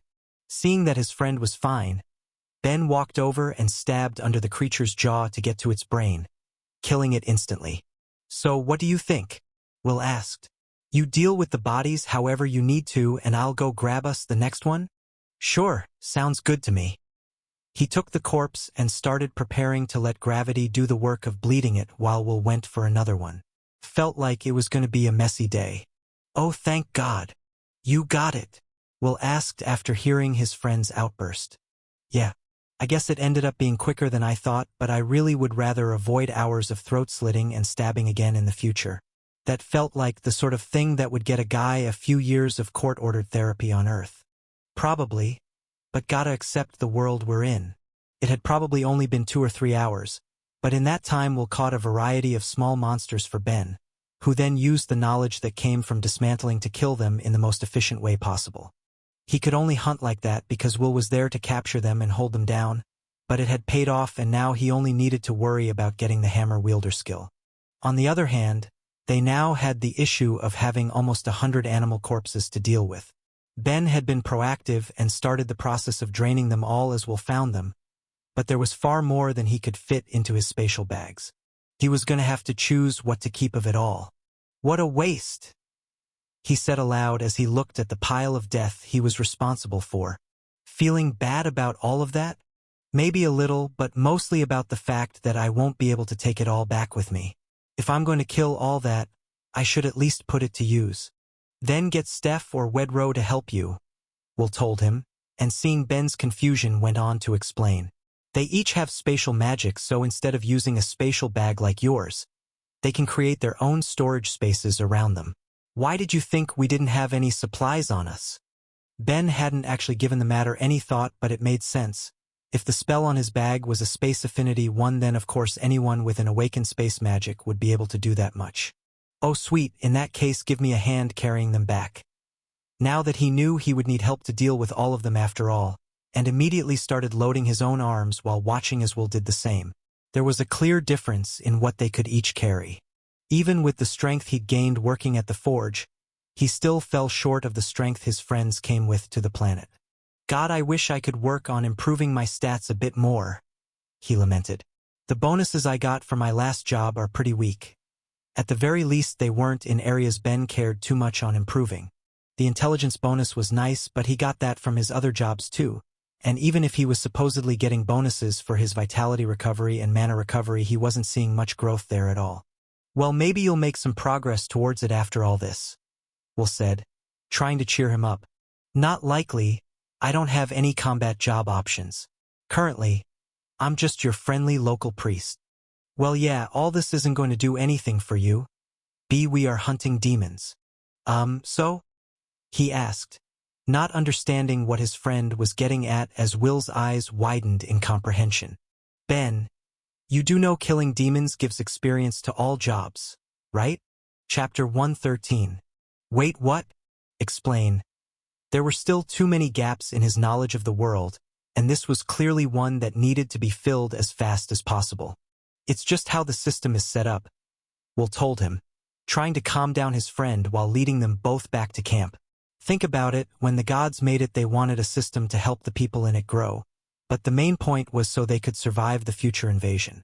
When the war comes, if all the soldiers and other combatants are wiped out, then everyday people will be forced to fight.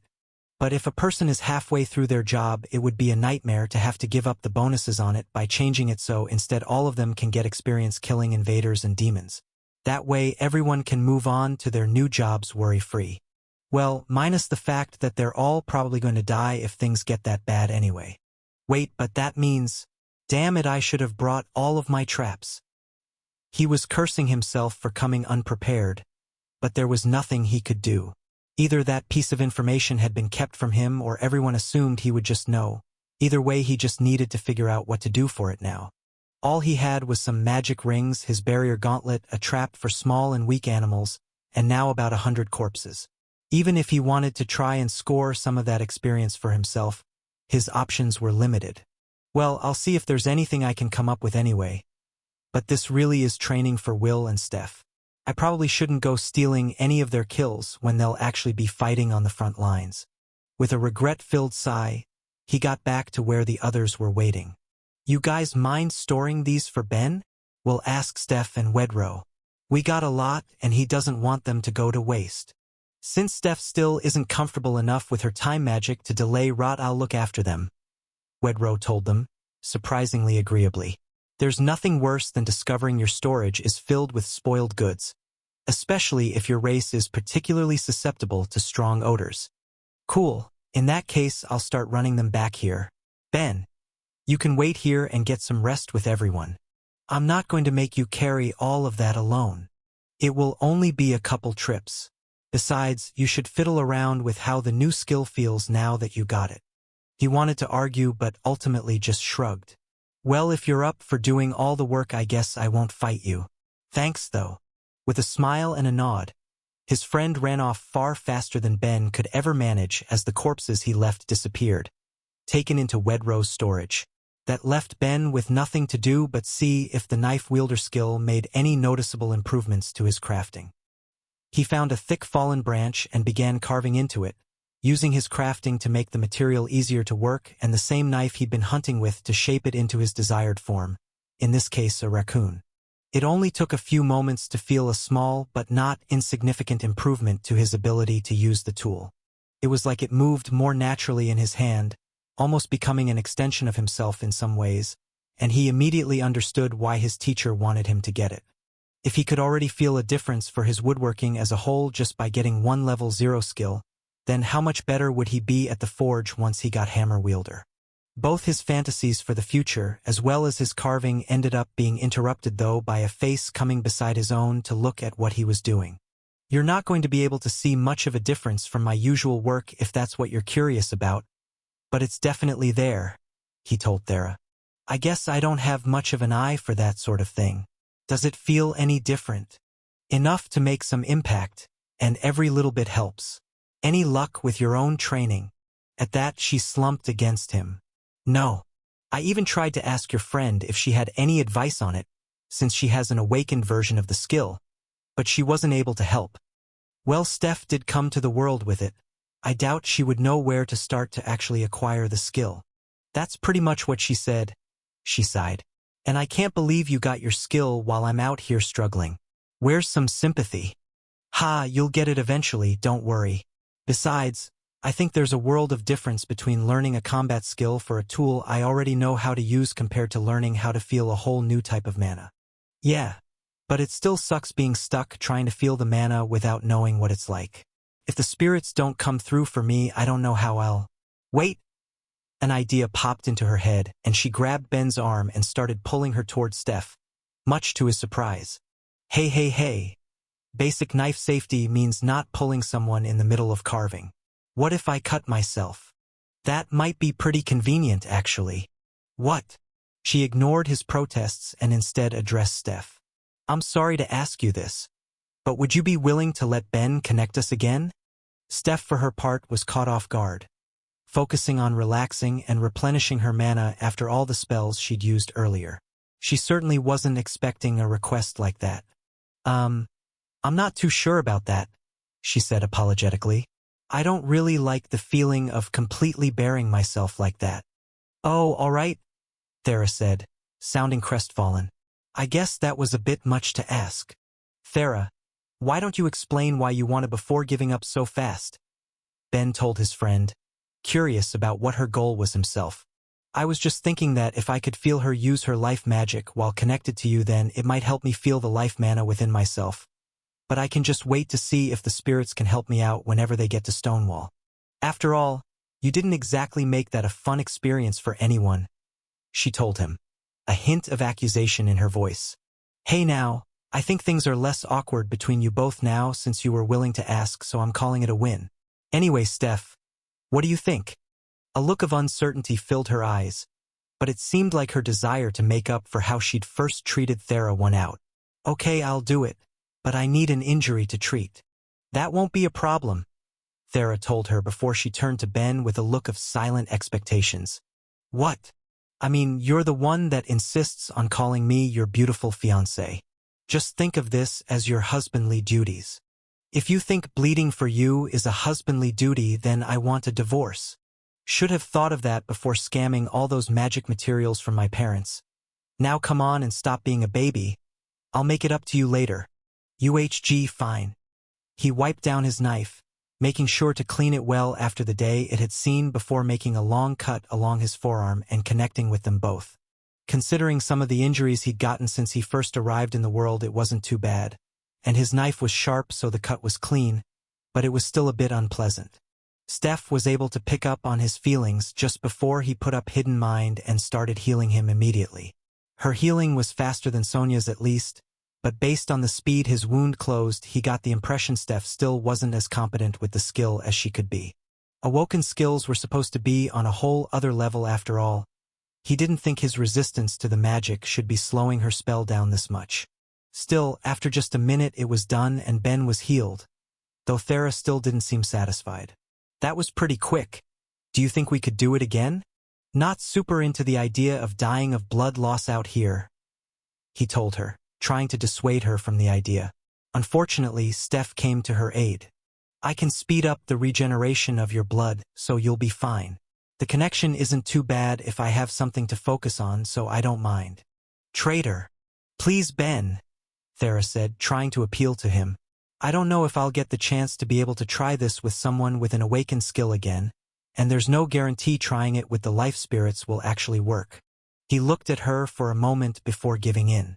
Oh fine, I guess it will be nice if you have the skill in case of an emergency, so it's not a bad price to pay. But you owe me one, and I'm definitely going to collect. Maybe I'll practice connecting with her for a solid day. The only one I can get to do it for that long is Frederick or some other plant.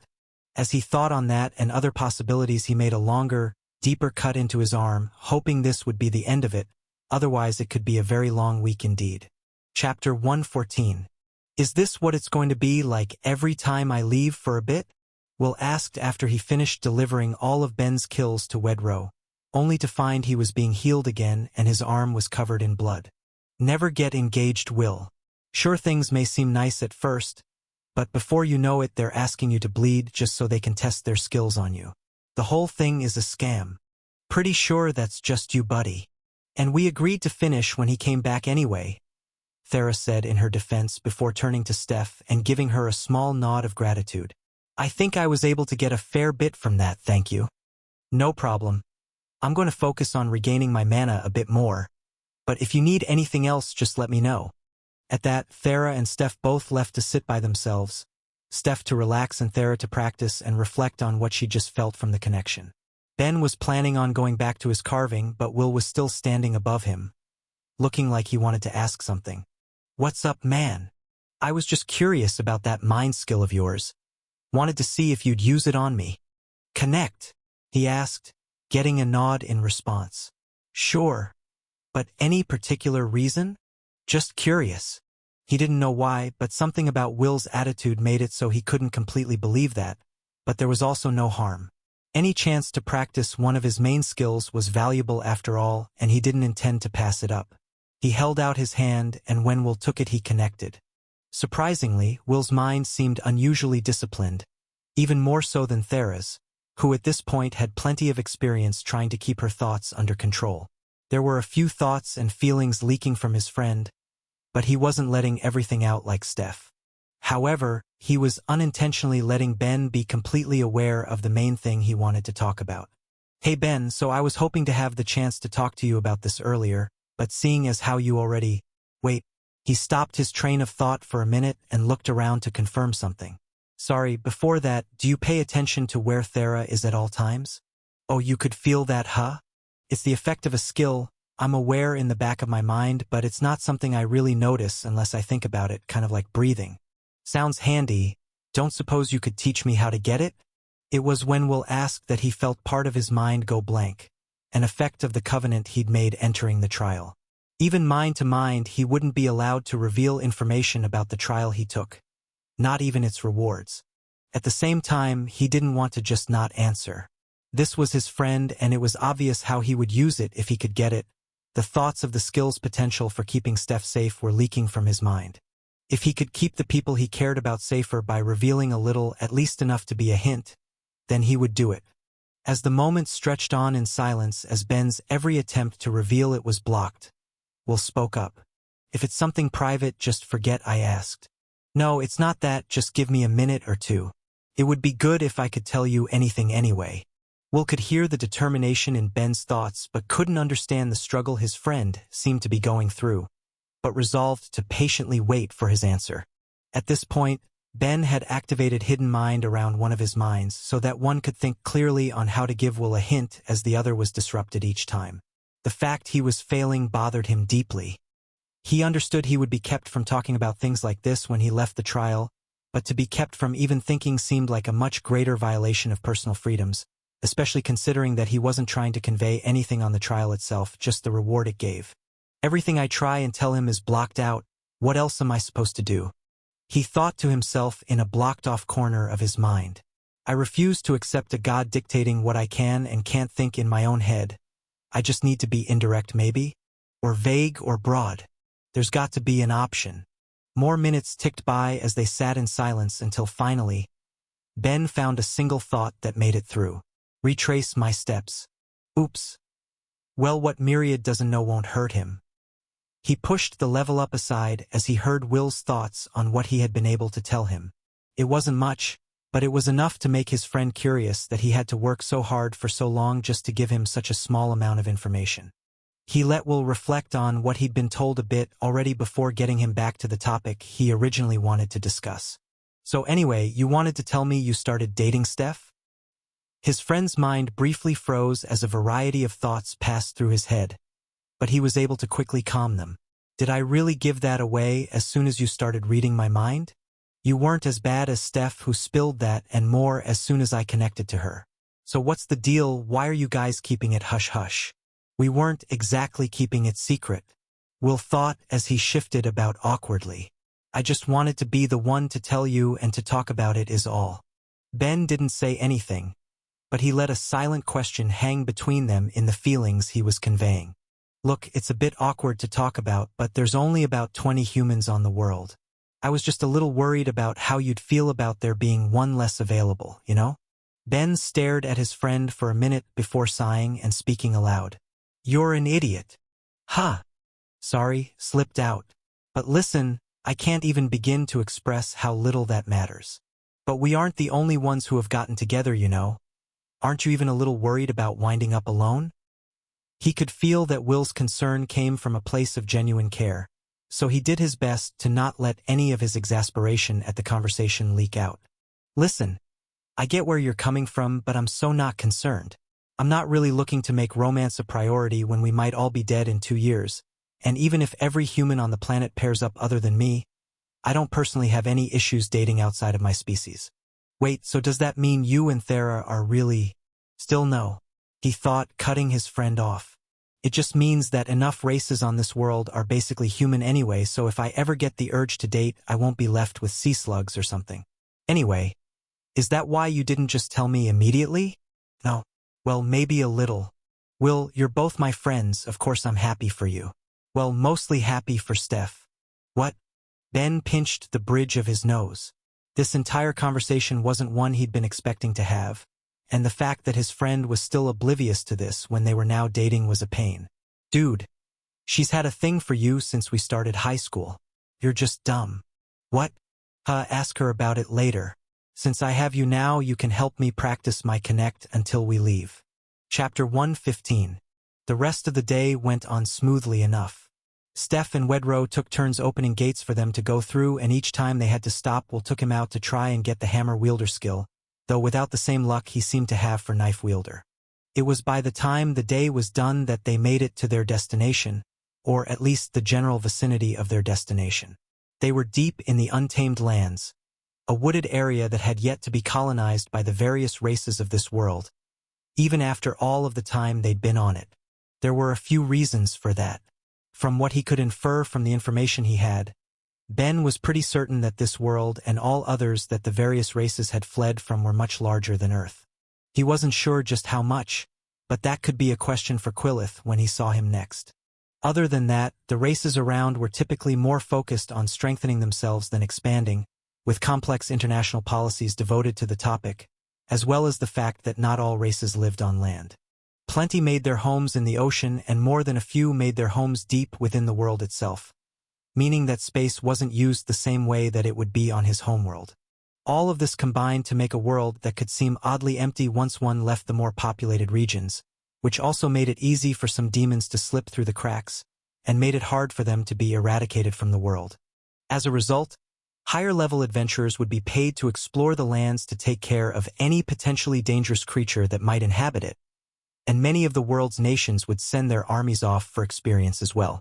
It was with all of this in mind that Wedro sat them all down to talk after setting up camp for the day. Starting tomorrow, we'll be beginning to search for any of the demons that have been spotted in the vicinity. Our sources think there may be roughly 5 of them, but don't let your guard down on that account. Countless worlds haven't been lost for them to be taken lightly. Now, I wouldn't expect the Otherworlders to know this, but Thera, are you aware of the change that began a few hundred years ago? Are you talking about the sorrow? She told him, not having expected to be quizzed. Correct, he said with a nod of approval. For the rest of you, we aren't sure how it happened, but a few hundred years in the past all demons underwent a change, causing some sort of deep mind effect in anyone that attacks them. Put simply, there's a likely chance that after you kill a demon, you'll feel terrible for the act, while some might not even be able to attack them at all. Not all people are affected, but it seems the majority of them are, and it's at that time that any surrounding ones will take advantage of that moment of weakness to strike. If you are the sort to be affected, it has been shown you can get through it with practice, but until that point you're a threat to not only yourself but the people around you, hence why you need experience fighting them. If it's a passive magic, I'll probably be fine, but if it's a direct spell or skill, I'm not sure how I'll react. I guess as long as I can keep my wits about me, it will be okay. And with all these powerhouses around me, it's not like I'll need to do anything anyway. His role was hunting any weak creatures around to work on getting Hammer Wielder, while everyone else actually practiced on demons and whatever other tough monsters were unfortunate enough to wander by. He could leave the real fighting to his friends. As much as it would suck to miss out on what sounded like free job experience, he wouldn't be any use without any tools to use. In the meantime, the worm went on. We'll divide up the watch in case anything happens. Men will take first, women second. If it's all the same, couldn't I just take my watch with Thera? While he personally didn't care how it was split up, he knew she and Steph would still probably be feeling too awkward for it and tried to spare them, but Wedro was having none of it. It's not. At least for the other three, they'll all need experience with occasionally working with people they aren't used to once the war breaks out, not to mention the fact that I know how the tents are split, and I already said I won't be accepting any mating behavior. Come on. Do you really think anyone will feel frisky during a hunt in the woods? Instead of answering, the worm simply gave Will and Steph a pointed look they wouldn't return, and Ben's head fell into his hands as he understood. You've got to be kidding me. With that decided, the girls went to get some sleep while Ben and Will kept watch on the camp. At least that was how it was supposed to be. Since Myriad was around and Will had life sense, he was able to pass the time talking to them both while he focused on training his enchanting. It had been a while since he'd played with the skill's more destructive properties, and it just so happened there was a boulder near the camp.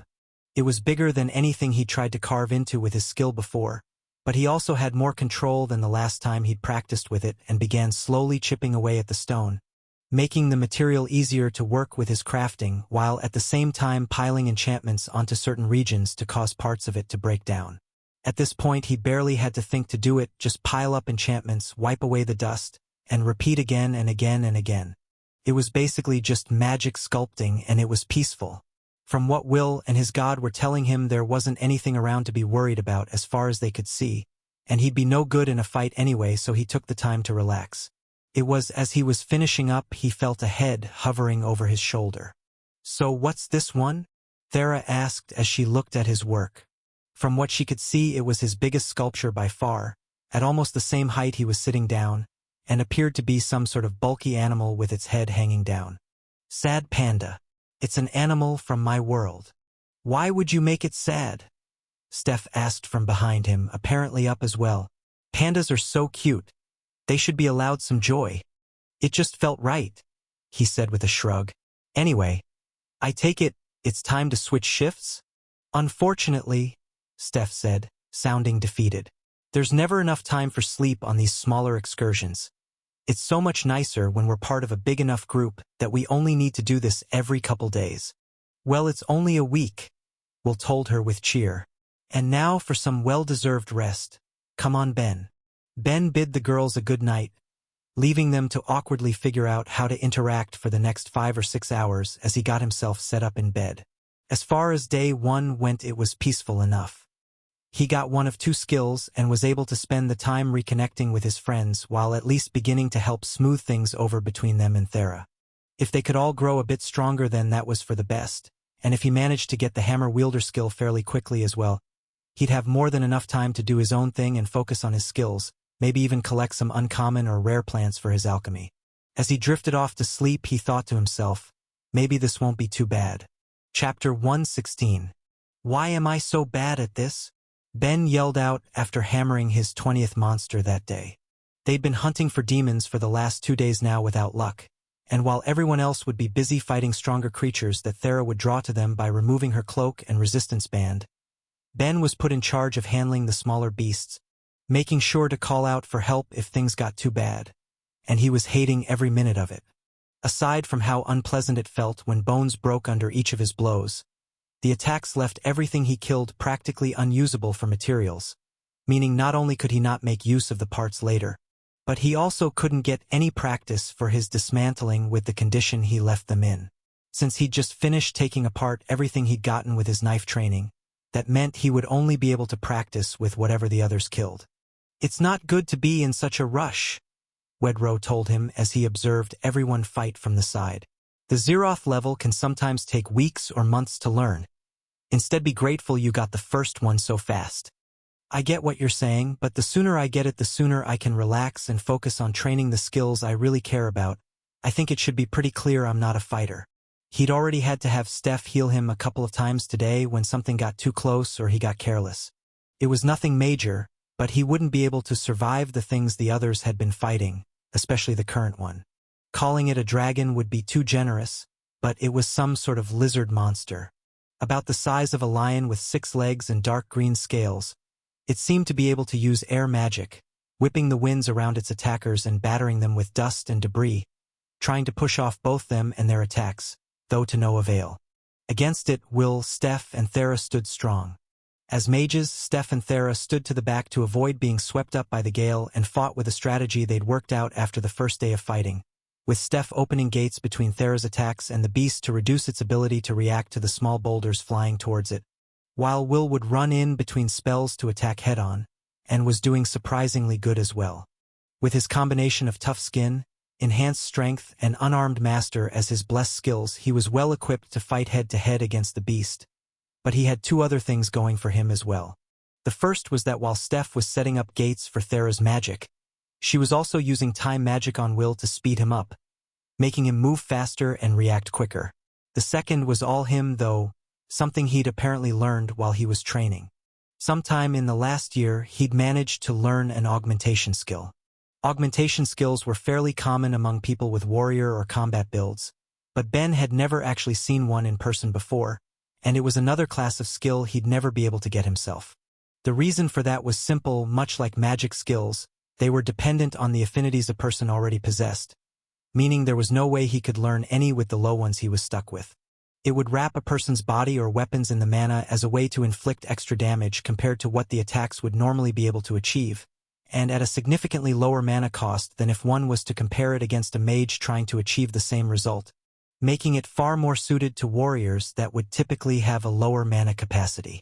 Of course, given how high all of Will's attributes were when he got to the world, he could have just learned a magic instead and been able to use it in a complete form, but Ben felt this style suited his friend more.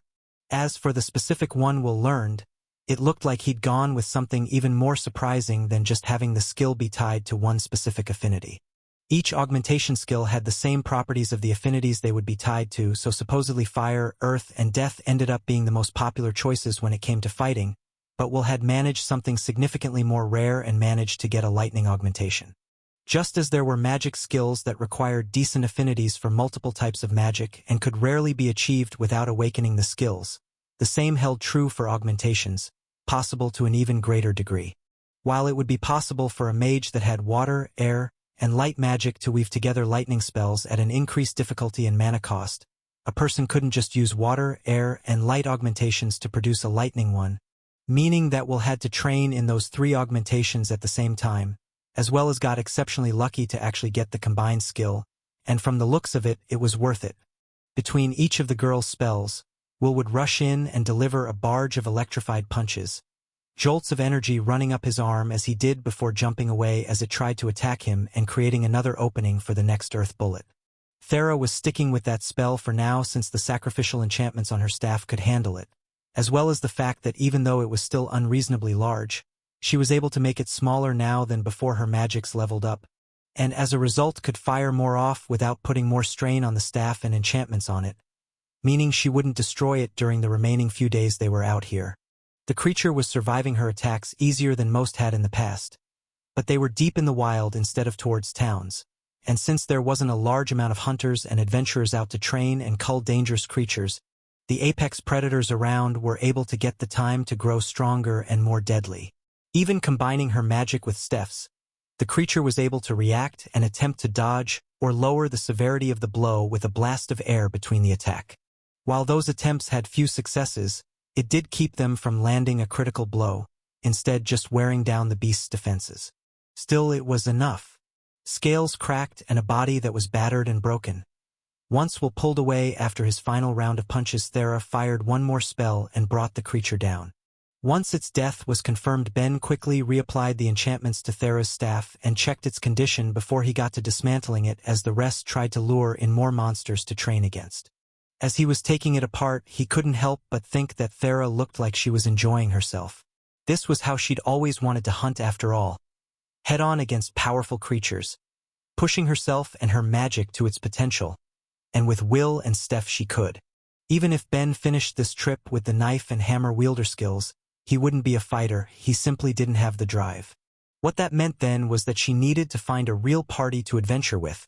A thought that left him feeling more complicated than he'd expected. Their hunting together was always supposed to be just until she found a new party. But he'd had fun doing it with her. Getting to test out his tool was exciting, and constantly trying to figure out how to improve her staves gave him a good challenge. Not to mention he just liked her company. Back when he'd go out hunting alone to gather supplies for his crafting, it was a boring affair aside from when he'd actually get his catch. Now he had someone he could talk to pass the time, and through that had grown their friendship. It wasn't like they would lose that if they stopped hunting together, especially not while they lived under the same roof. But it was a change he wasn't sure he'd like. Still, I should probably talk to her about it at some point. Enough people in Stonewall seem open enough with her now that she could probably find a real party and grow her skills with them. Chapter 117. They finished their hunt for the day, and Wedro put away everything Ben had dismantled into his storage while he threw together a meal for everyone. He'd been absolutely crushed on the first day when he'd discovered he'd made the terrible mistake of forgetting his kiss, the cook apron, and chef's hat, but moved on the best he could since he was the only cook of the group. Thankfully, Wedro and Steph had packed away some pans and ingredients, and with all of the meat they'd gathered, they were able to enjoy a simple but tasty meal. It was after this, when everyone had about an hour before the girls would rest, that they all would sit and talk or work on their skills, that Ben was able to get a moment alone with Thera. "Hey, how was the hunting today?" he asked casually, trying not to display any of his concerns on his face. It seemed to work, and she responded with a voice filled with enthusiasm. "Fantastic. The first day was a little rocky, but now I don't think I've ever worked so well as part of a team before." Even if she still wasn't sure how to interact with his friends, she'd found them to be more than accommodating of her, making a strategy that would compensate for her own lack of abilities and accepting her suggestion to let her use her charm to lure out monsters since they were all equipped to deal with it. Outside of working with Ben, she doubted she'd ever had a better experience than this during her time moving from party to party at the guild. Back when she first started, she never would have imagined such a thing could feel so satisfying. "I'm glad to hear it. Do you think that's something you'd want to do more often? I mean, yeah, if your friends come by again, I'd love to fight with them more." "Doesn't sound like it will be very often, though." Steph said her schedule is pretty busy, and they only forced the issue because of, well, you know. "So you're talking more with Steph?" he asked with a smile, happy to see Thera getting along with someone else. "Well, we are on watch together, and she seems to want to chat. I just don't want to be rude," she told him awkwardly, though continued in a quieter voice. "She does seem nice, though." "I'm glad. But I was really more talking about when we're back in Stonewall." Sure, I guess if we could find a party member or two, we could give it a try. Of course, I'm not a fan of most of them, and the ones that are left would need to be okay partying with us despite my rumors and the fact that you're not really a fighter." It sounded like she was teasing him on the last part, but she just cut to the heart of the matter. "That's actually kind of the point. Your earth magic's gone up, and I know you want to hunt in a bit more of a proper way than how I do it. Do you think you'd rather find a real party? At your current skill level, I'm sure you won't have any issues." He didn't expect his gut to twist so much just by bringing it up, but she was going to have to find a real group to adventure with eventually anyway. It would be better to do it now that she had the skill than to put it off for much longer. Unfortunately, her reaction showed she hated hearing it as much as he hated saying it. "What? Are you not happy having me to hunt with?" The mood had shifted and her voice wound up, tinged with both anger and sadness, so he rushed to explain himself. "It's not that, I just can't do anything like Steph or Will can. I can't fight and I can't help you fight. All I can do is manage your equipment and make traps. I know we still work well together now, but as your magic keeps improving, I won't be able to keep up. Wouldn't it be better to start finding a team you could work with sooner than later? If I get better, then you'll just have to too." she fumed. Besides, I wouldn't be able to tolerate anyone in town by myself, so if you don't like it, just deal with me until I can prove to my uncle that I can hunt by myself. Now if that's all, I need to get some sleep. With that, she stormed off, leaving Ben to himself. Well, that could have gone better. After his watch with Will came to an end, Ben tried to talk to Thera a bit, but she wasn't in the mood, and he got the impression she hadn't actually gotten any rest. Guilt and a desire to fix things held off his own sleep for a while, but eventually he succumbed and found himself in Myriad's realm. "What's up, Myriad? Managed to see any demons around for us?" he asked his god while sounding clearly depressed. "None yet, but is that really what you want to talk about?" "Of course it is, I didn't ask for nothing." It was after the first night that Ben asked his god if he could keep an eye out for them, which Myriad agreed to. Killing demons was an important role after all. With the invasion soon, they couldn't worry about the enemy forces already on the world. "Well, I'll let you know if I do. But for now, why not talk to me about what happened earlier? I am meant to help guide you and share wisdom after all." Ben sighed. "I just don't want her to be mad at me." "You think she needs to find a real party too, right? Is that what you want?" "What does that matter?" "Well, since Thera pretty clearly doesn't want to, then I think the only reason would be if that's what you want." "All right, no I don't, but that doesn't change the fact that she would be able to get more combat experience in a real party than with me. She can definitely take on stronger beasts than I can, and if she's stuck hunting the way I do, I'll just be holding her back." "All right, but so what?" "What do you mean, so what? I don't want to be holding her back, and she wants to rise up the ranks as an adventurer. The solution seems obvious. Ben, people's priorities can change. She wanted to earn approval by having a high rank. Now maybe approval isn't as important as having a friend to be with. Besides, wasn't it at the end of the trial you both had that touching moment about being a team? That meant a lot to her." Ben fell silent as he thought about what his god said. They had said they were a team, that they would solve their problems together and fight together if they needed to. Of course he meant it, but did that mean Thera would rather work with him, stuck fighting smaller and weaker monsters than what it looked like she could currently handle? He didn't want to stop working with her either, so if that was the case, what was the issue? "Huh. Damn it," he muttered quietly. "I get what you're saying. I really messed up. What do you think I should do?" "Well, when a member of my race wanted to apologize, we would tear out our venom sacs to symbolize vulnerability. An option that doesn't leave me maimed, please? They would grow back. Not many of my parts do. Picky but fine, just go and be sincere about it. Nothing good will come from not just saying what you mean." He looked up to his god and gave a brief prayer of thanks. "You're right. I won't be a baby about it and apologize when I wake up. Thanks, Myriad." "Of course, it's what I'm here for. Although if you did want to show some gratitude, you could go out and get me some believers," his god said suggestively, pulling a laugh from Ben. "Well, we'll see. No word on if I completed the quest yet. As things stand, I'd say you'll have it completed in a day or two. Some people's faith has grown stronger and others have taken the plunge to converting. There's only a couple who haven't received your letters yet, but it should push you over the edge when they do." "Sweet. And then I can finally get something a bit better than job levels, right? Different doesn't mean better, but yes, I'm sure some of your next rewards will be to your liking. That is, if you are able to complete them. That is always the catch, isn't it? Still, I haven't done too bad so far. I'm sure I can make whatever it is work out. Without completely twisting my intent like with the church, right?" As Ben looked away, Myriad felt his worries only increase, only made worse as events began to change around Ben's sleeping body. "Infinite hells. Wake up and run," his god yelled at him. And before Ben could ask what was going on, he was up and conscious, hearing the pandemonium erupt around him. Chapter 118. Thera's Perspective. Why did I have to act like that? It's not like he was trying to get rid of me, he just thinks I need someone better to hunt with, which maybe isn't wrong.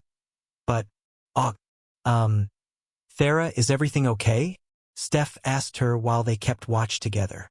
The first 2 nights they'd been able to make a small amount of chit-chat at least, but on this one she was completely silent and absorbed in her thoughts. Thera's first instinct was to just lie and say everything was fine, but she didn't end up getting a wink of sleep after how she'd been feeling, and she did want to talk about it. since Sonia wasn't around and the person she'd normally talk to about her issues was the one she was fighting with. Maybe it wouldn't hurt to open up to her just a little. "I had a fight with Ben," she admitted, feeling awkward as she did. "Oh no, what happened?" "It's dumb. He tried to talk to me about finding a real party to hunt with and I reacted badly. He is a craftsman," Steph said, trying to be careful with her words. "Mind telling me how you both ended up hunting together to begin with?" She'd gotten the abridged version of the story in Ben's letters, but was curious about the finer details that she'd previously missed.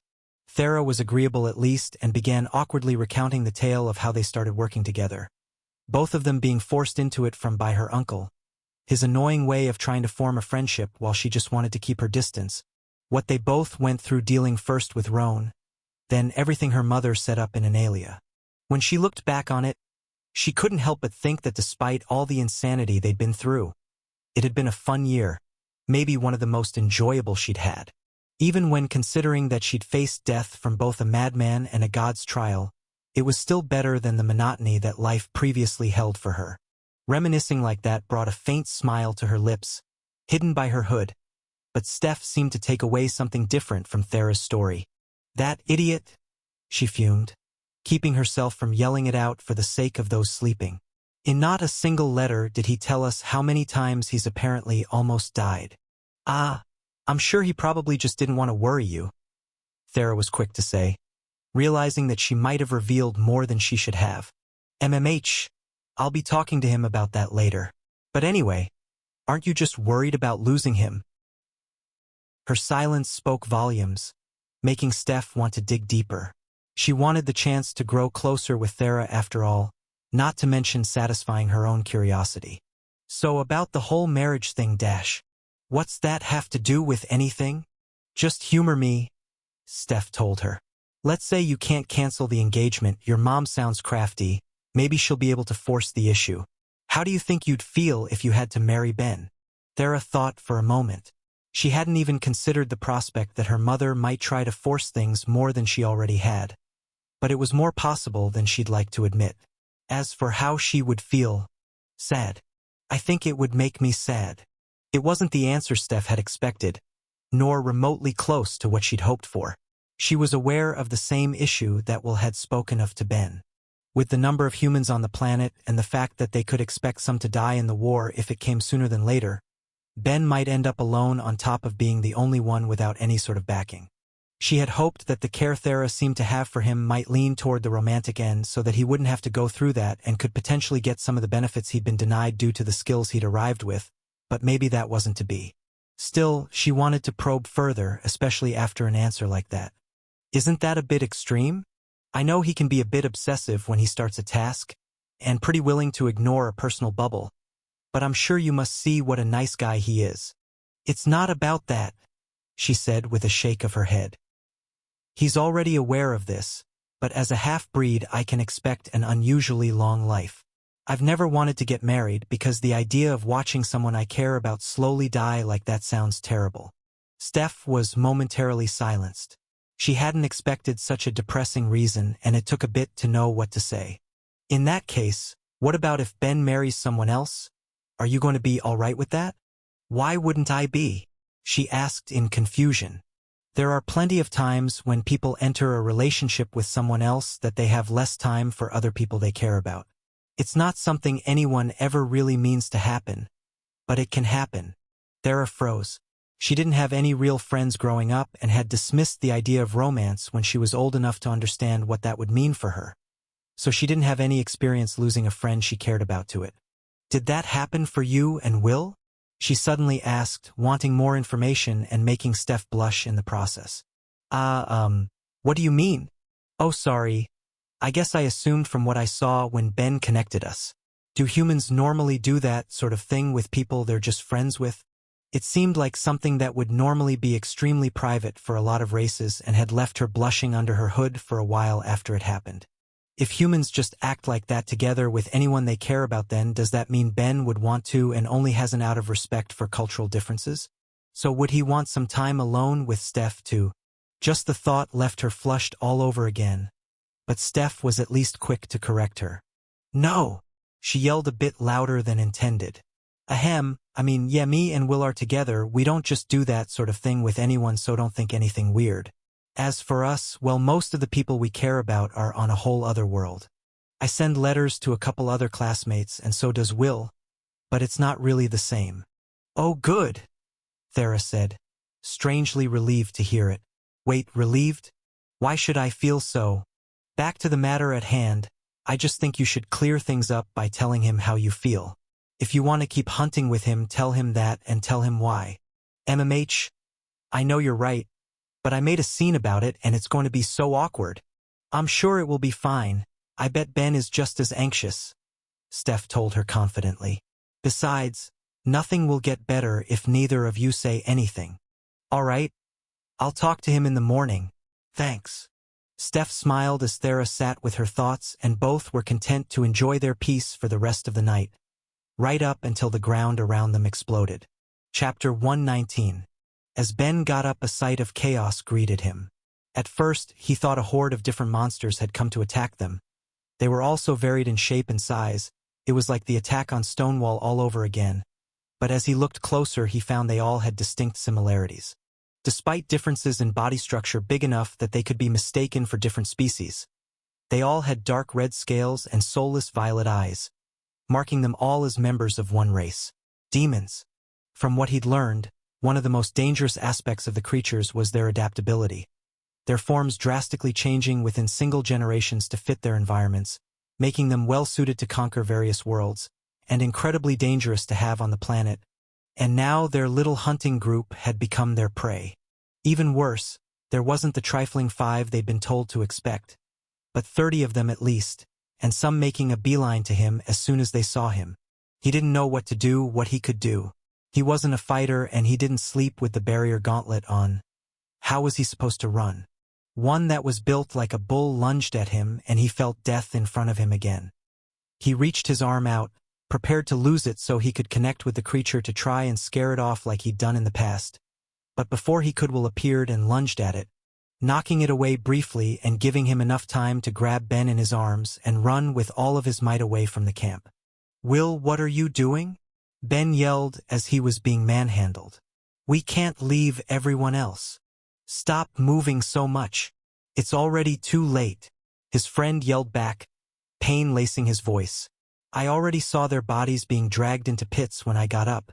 If even Wedro was killed, then there's nothing I can do but get out of here. Killed? No, but Thera, Steph, they can't be. He felt sick with horror. For his friends to be gone in the blink of an eye while he slept. How could that happen? How was he supposed to tell everyone? 2 of the few people he cared about in the world were gone just like that, and his horror turned to rage as he screamed in his mind. Countless. How did this happen? He knew his God was watching, considering everything that happened, and he wanted answers. This couldn't have happened. Myriad had been watching the entire time, even if he wasn't omniscient or omnipresent. How could they have been snuck up on like that? When his God did speak up, it was with a voice filled with remorse. There has to be something we can do, they can't just be gone.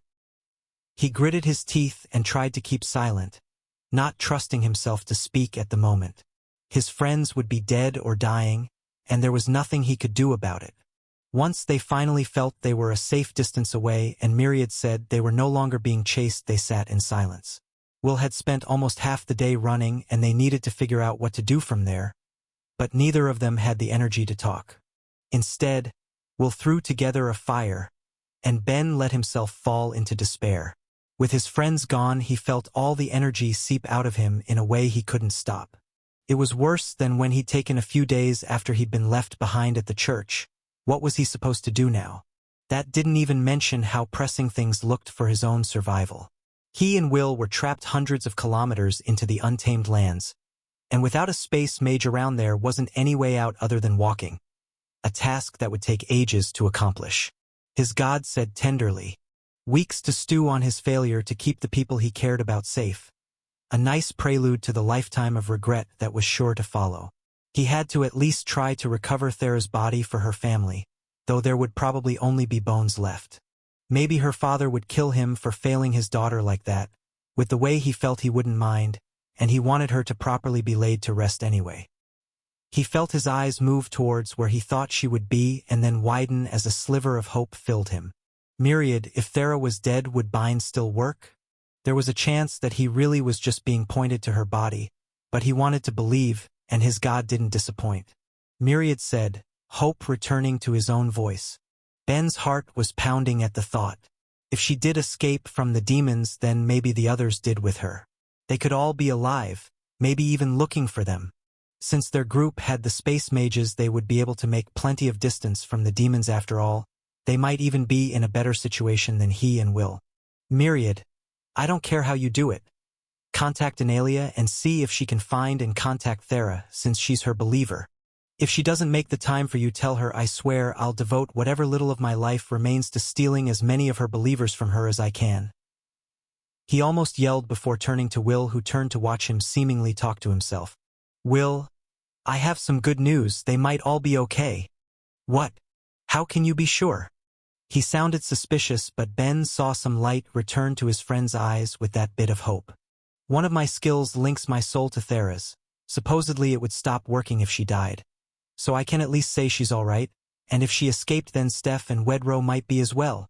Will took a deep breath and covered his eyes, trying to hold back tears. Oh, thank God. I asked my God to contact Thera's to get in touch with her. Hopefully we can all reunite soon. Even with the good news, the nervousness didn't leave them as they waited for answers. Minutes passed and turned into an hour, and as Ben was beginning to seriously consider how to make good on his threat, Myriad came back. His God told him hesitantly. Then the bad news? He asked, feeling his stomach drop before he even got an answer. Chapter 120. Wait, what? Do demons take prisoners? He asked in shock. Then we have to save them, he yelled, getting a look from Will as he did and quickly explaining what he'd learned. That doesn't mean we can just do nothing. I'll follow my skill and we'll figure something out on the way, so warn us if you see anything ahead. If they die before we can get there, then we'll leave. Will, come on, we need to get going. They started running, but it was apparent that Ben couldn't keep up with Will's speed. So again his friend carried him as Ben passed on the information he'd gotten from his God. It looked like there was 40 of them in a deep cave system, and they were being left alone, save for small, snake-like creatures the demons had feeding off them, with Thera getting the worst of it, 5 being attached to her unlike the others who got 1 each, and hers were being changed out frequently. But why is she getting the worst of it? He thought to his God. Are they trying to poison or kill her in particular? So you don't know what these things are? Damn it, and there's nothing you can do? If you're already going to be outnumbered when the war really starts, it's not like you need to bring an army, right? Why? What does that even mean? Myriad was silent for a moment in thought. If you're saying I can't tell Will when it's something he might need to know to stay alive, then I can always find another God. Ben told his God threateningly. Cool, while you're doing that, tell them their rules are bullshit and likely to get someone killed. Myriad didn't answer and was silent for a few minutes before coming back to him. Fine, what is it that's such a big deal you couldn't just tell us? Wait, what? How is that possible? And what does that have to do with their development? Wait, are you saying when the war starts they send their youngest and weakest through and they've still managed to take down worlds? The hell? No wonder they didn't spread this around. That would be pretty demoralizing to anyone who learned just what they were fighting. Any advice? And Steph and Wedro? That's what I thought. I'm not just doing nothing, Myriad, so you and those other gods can put your heads together and see if you can think of anything for now while I try and work out what I can. With that, his God left to figure out what he could with the other gods, while Ben reflected on what he could achieve after filling Will in. The fact that he was no fighter was showing its ugly head again. He'd only gotten knife wielding, and at the Zeroth level there wasn't much use in it, not to mention his only knife was still at camp, which meant that if he was going to fight it would be as a craftsman. The only question was how. If they did go back to the camp, there was a chance they might be able to grab some supplies, but there was always the chance there were demons still there, especially if they were being led by an invader. There was also the question of how dangerous that one would be. Given that it had presumably grown up in the wilds of this world as opposed to whichever one they'd normally come from, it couldn't be that smart. He didn't care what weird rules this universe played by. Unless knowledge was passed on, you could only know the things you'd learned for yourself. If that was the case, then what did Ben know? He didn't have a way to put his smithing knowledge to use out in the middle of the woods. And as for enchanting, he might be able to pull something off with his magic rings, and if he learned the skills Will possessed, but he wasn't sure he could make a weapon out of that. Knowledge from Earth? It hadn't proved itself to be exceptionally helpful in his life yet. He just hadn't learned anything in his old world that would be useful to his new reality, with the exception of a couple of things that might make him some wealth if he was to replicate them on this world. If Thera was here, he was sure she could cause some chaos with her magic. Even out here, he could probably create a makeshift staff or two that could handle a single spell, but she was one of the ones he needed to save. Maybe he could work out a plan through the gods once he got to her. But he needed to get through all of those demons first. So what did he have? Was there anything he was good at that he could put to use, maybe to cull their numbers a bit? Actually, he thought, inspiration striking him. Maybe my usual way would work here?